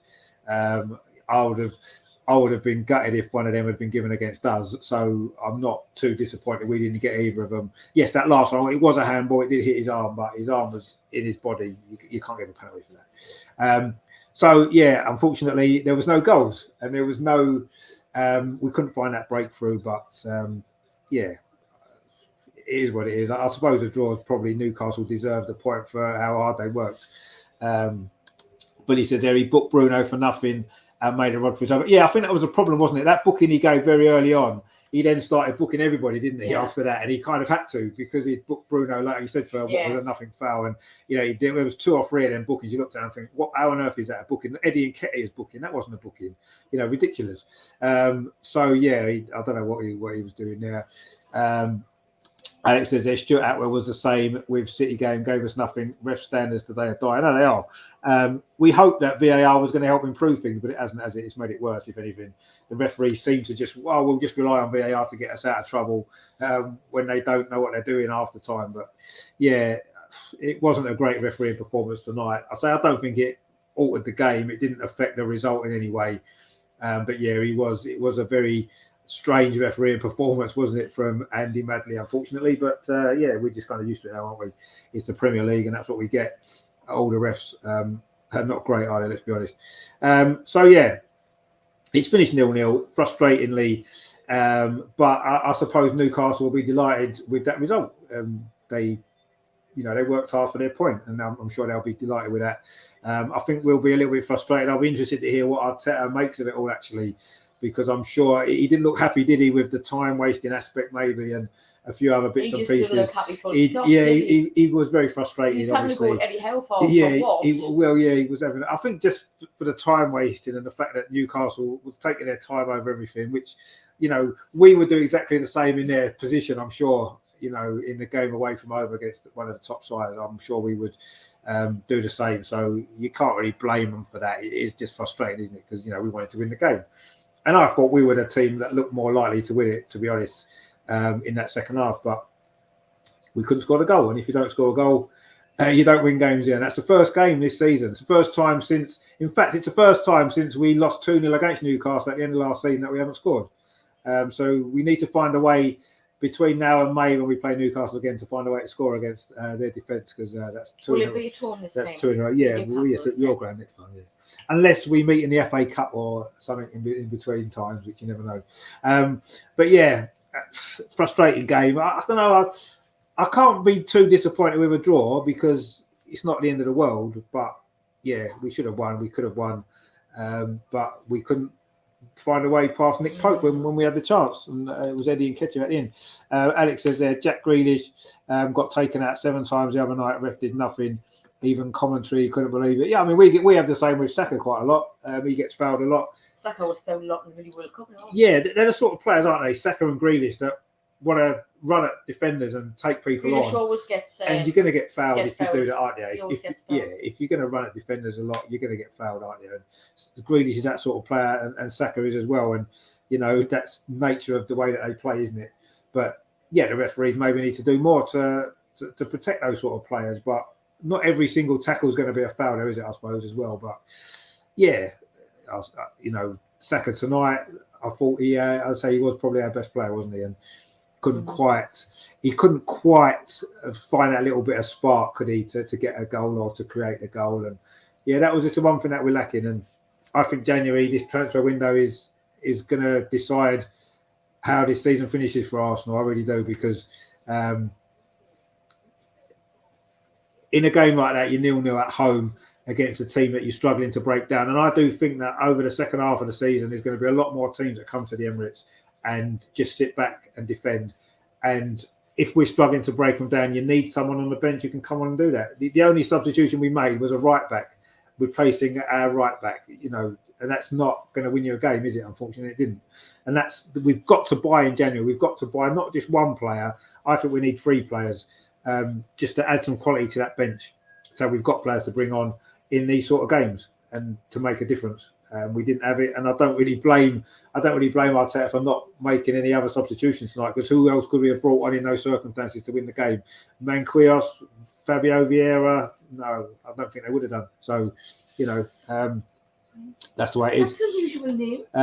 Magnificent Jaffa, how you doing, my friend? Good to see you again. He says, big up Richard Eddie. This is what hurt me more is that City got 11 added minutes where we only got 5 after those fouls and delays. The ref was a disgrace. I mean, I didn't see the City game, so I don't know what the stoppage time 11 minutes was for, so I don't know. But, I was only expecting 5 or 6 anyway. Jaffa says we really need a striker and a winger, and Ketty wasn't at it today. No, he only had one chance, didn't he? Couldn't take it. I just think we just need to pad our bench out with some better quality. We need some strikers. We just need to attack a bit more. Football would be nice. Alex says City extra minutes was because official microphone was faulty. Oh, is that what happened? I didn't see that game. I watched the last couple of seconds when it was 1-1, hoping that Everton would hold on. But I was at a microphone fault. We had that in a game against Leeds actually earlier this season at the start. So whether there's something significant about that, I'm not sure. Alex says it took 11 minutes to put it on. Well, at a game against Leeds, everyone got taken off the pitch. It was about half an hour delay where there was some sort of communication issues with the stuff going on with VAR and that. So is that an issue going on maybe in the Premier League? I remember years and years ago there was a load of floodlight failures were happening, and it turned out to be some sort of Far East betting kind of ring was behind it. Wouldn't it be strange if that was what was going on with this? Because it's the second time then that's happened, because we had one as well earlier in the season actually. So anyway, if that was what the stoppage time was for, that's what it's for. That's obviously not to do with the game, is it? But yeah, I don't know. I think we could have played for 4 hours tonight, and I don't think we would have scored. I don't think we'd have broken down that Newcastle defence if we played all night, to be honest. So I don't think the stoppage time made a lot of difference in the end. And yeah, it's a draw, honours even, so we can not have to fall out because nobody won. Not like last time when Newcastle beat us. But yeah, you didn't even ask us last time. No, I didn't know. You asked Curtis next time. I had the last time. I wasn't going to ask anything. I was at the end, wasn't I? Yeah. I was at the end. You didn't speak to me. No, Jeff says, "What's your thoughts on that penalty shout?" See, I didn't think it was a penalty personally. It's hit his arm, but it's the arm that was in his body. The other arm was out. It didn't hit that arm. It's hit the arm here, and I don't think you can give that as a penalty. I would be devastated if that was a penalty given against us for that. So I wouldn't. Obviously I would have took it if we'd been given it. Brilliant, and won the game 1-0. But yeah, I didn't think it was. Alex says there, yes, seen Leeds, as I said, referee standards of a disaster. Yeah, they are a total disaster. It's terrible. Kenny was in the chat. Okay, good to see you again. He says we didn't get smashed and we didn't get smoked. You couldn't smash an egg up the Geordies. No, we couldn't tonight. I agree with you. We lacked a few ideas, but you guys defended well, and you can't argue with that. I grew up watching Arsenal under George Graham, and we had the best defence ever, and I appreciate good defending, and I appreciate teams that defend well. So I've got no complaints the way Newcastle played tonight. you know, that was a George Graham type Arsenal performance away from home. We used to do it all the time. Quite often we'd nick a goal with Ian Wright though and win 1-0, whereas Newcastle didn't have that threat going forward. But yeah, I appreciate good defending, and Newcastle did defend really well tonight and deserved the point. I think you deserved the point. I mean, yes, of course, I'd loved us to have got a goal at the end and won it, but it wasn't meant to be, was it? Jeffo says, let's pray Chelsea do us a favour. Well, yeah, they don't look as though they're likely to, let's be honest, because they're not very good, are they? Alex says, Arsenal were the better side, in my opinion. Newcastle defended very good. Yeah, exactly. I think that sums it up pretty well. I think Arsenal were the better team and Newcastle defended well, and that was why it's finished 0-0. But no one will remember that though, because it was 0-0. No one will remember that. And if at the end of the season, if we win the league by 1 point, it could be that point that we got tonight. So we'll be quite happy with it if that's the way it works out. But a long, long way to go, of course. And you know, who knows? If Chelsea beat City on Thursday, then we'd have actually gained another point on City, wouldn't we? So it'd actually be a good point for us. But it's not a bad point anyway. Let's be honest. Newcastle are a very good side. They're not going to lose many games defending like that. Not many teams are going to beat them. They've only lost one game all season. Is that still at the top? You're still in the yeah, we're 8 points clear. That's good. We're 8 points clear. We're quite happy with that. That's good. And let's hope Chelsea can get something on Thursday against City. That'll help us out even more. But it's such a long way to go. It's almost. So is City second? Yeah, City are second. Obviously, Newcastle are third still with that point. Man United won, or they were winning. They were winning 2-0, weren't they? Let's have a look and if that finished 2-0. Let's have a look at the results in tonight, just to finish off the scores. Cool. Everton 1, Brighton 4. Wow. 4. Mitoma, Ferguson, March, and Pascal Gross for Brighton, and it was a penalty for Gray in the final minute for Everton. Wow. 4-1. They lost at home. Fulham won 1-0 at Leicester. That finished 1-0. Mitrovic's first half goal. Man U won 3-0. It was Casemiro, Shaw, and Rashford with another one.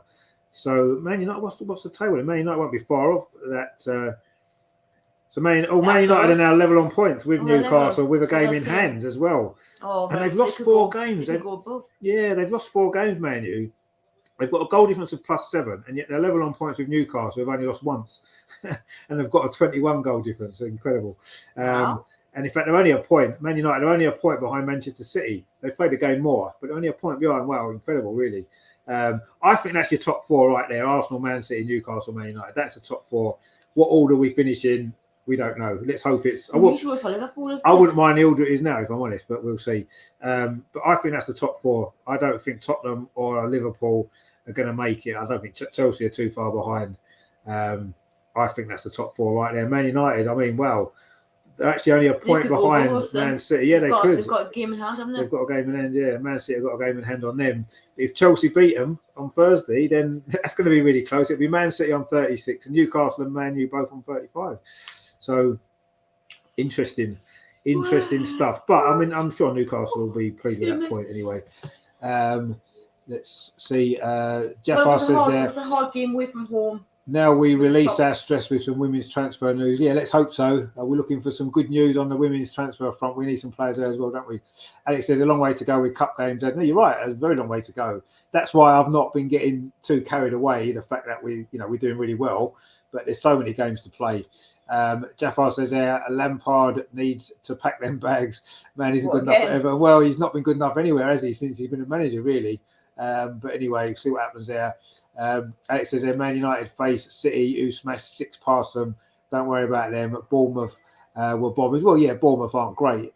Alex says there, KDB loves scoring against Chelsea. He does. And let's see what happens on Thursday. I'm rather hoping Chelsea might help us out a little bit and get a win. But I think that's maybe asking a bit too much, but we'll see. Certainly be interested in that game on Thursday. But tonight it's finished. Arsenal 0, Newcastle 0. Not the greatest game of football, if we're totally honest, but I say I can appreciate good defending, and that was what the game was about, really, wasn't it? It was all, that second half was played in front of Newcastle's penalty area, wasn't it? Very rarely did we get in behind or break through. One chance, really, Eddie Nketiah, that was it, wasn't it? And a good save from Pope, and that's it. I don't know who got man of the match because they've changed onto darts for some reason. Yeah. So I don't know what's happened to all this stuff. We missed it anyway. We'll find out later. But yeah, for me, it's between Saka and Pope, isn't it? I think they were the 2 outstanding players for each team. Yeah. But yeah, all Newcastle defenders probably in with a shout. But 0-0, and that's that. 0-0.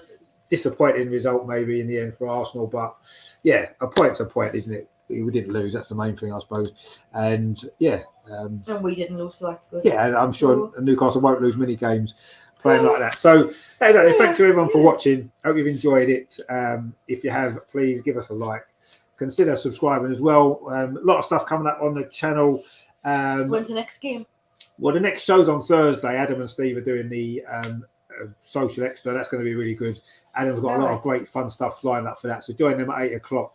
Friday, we've got the Arsenal Women's Weekly back. We're going to be looking at the transfer window, some good transfer news that Jafar was saying, and looking into the Chelsea game. Then the next game, not till Monday, of course, the FA Cup. Arsenal against Oxford on Monday night. We'll obviously be covering that game as well. That's an 8 o'clock kickoff, so we'll be live about 7:45. So we've got a few bits and bobs coming up for you. There's an Oxford preview going up on the channel on Friday as well, to look out for that. Learn a little bit about Oxford's history and our great record against them over the years. So that'll be that. And yeah, so loads coming up on the channel, so please consider subscribing. Give us a like before you go. It did finish 0-0, frustratingly enough, but we'll take it and we move on. We're still unbeaten in a very long time. We couldn't quite get that 11th home win in a row, could we? But anyway, we shall see what happens. Of course, our next Premier League game is a big one as well, isn't it? Tottenham away. That is going to be fun and games, I'm sure. And that's on the same day as Arsenal women play Chelsea. What a big day that is. January the 15th. Yeah, Sunday the 15th. So we'll be the Arsenal women kick off at 12 o'clock, and then obviously the men are 4:30. So a little bit of break in between. I can have some lunch in between, have a rest. But yeah, that's going to be a busy day. Magnificent Jafar says there, thank you, Richard, for the content. Always special. Have a nice evening. And yourself, mate. Enjoy the rest of your evening, whatever you're doing, and hopefully we'll see you again very soon on the next show. I say Adam and Steve are in on Thursday, so join them for that. That's going to be good. And I'll be back on Friday with the guys for the women's show. Hopefully lots of good stuff to talk about then. Some transfers we want. Come on, Arsenal. Let's get your checkbook out. Get some players in. We need some players in. Come on, both men and women. And then it'll be happy days. So yeah, it's finished 0-0. But we didn't lose. And Newcastle didn't beat us. So I'm happy about that, at least a little bit. Because life was not much fun when we lose to Newcastle for me. So I'm quite pleased that didn't happen. It would have been nice to have won, wouldn't it? But there you go. Right, so we will see you very soon. Take it easy. Thanks for watching. Give us a like, subscribe. Come on, you gunners. We will see you soon. Ta-da.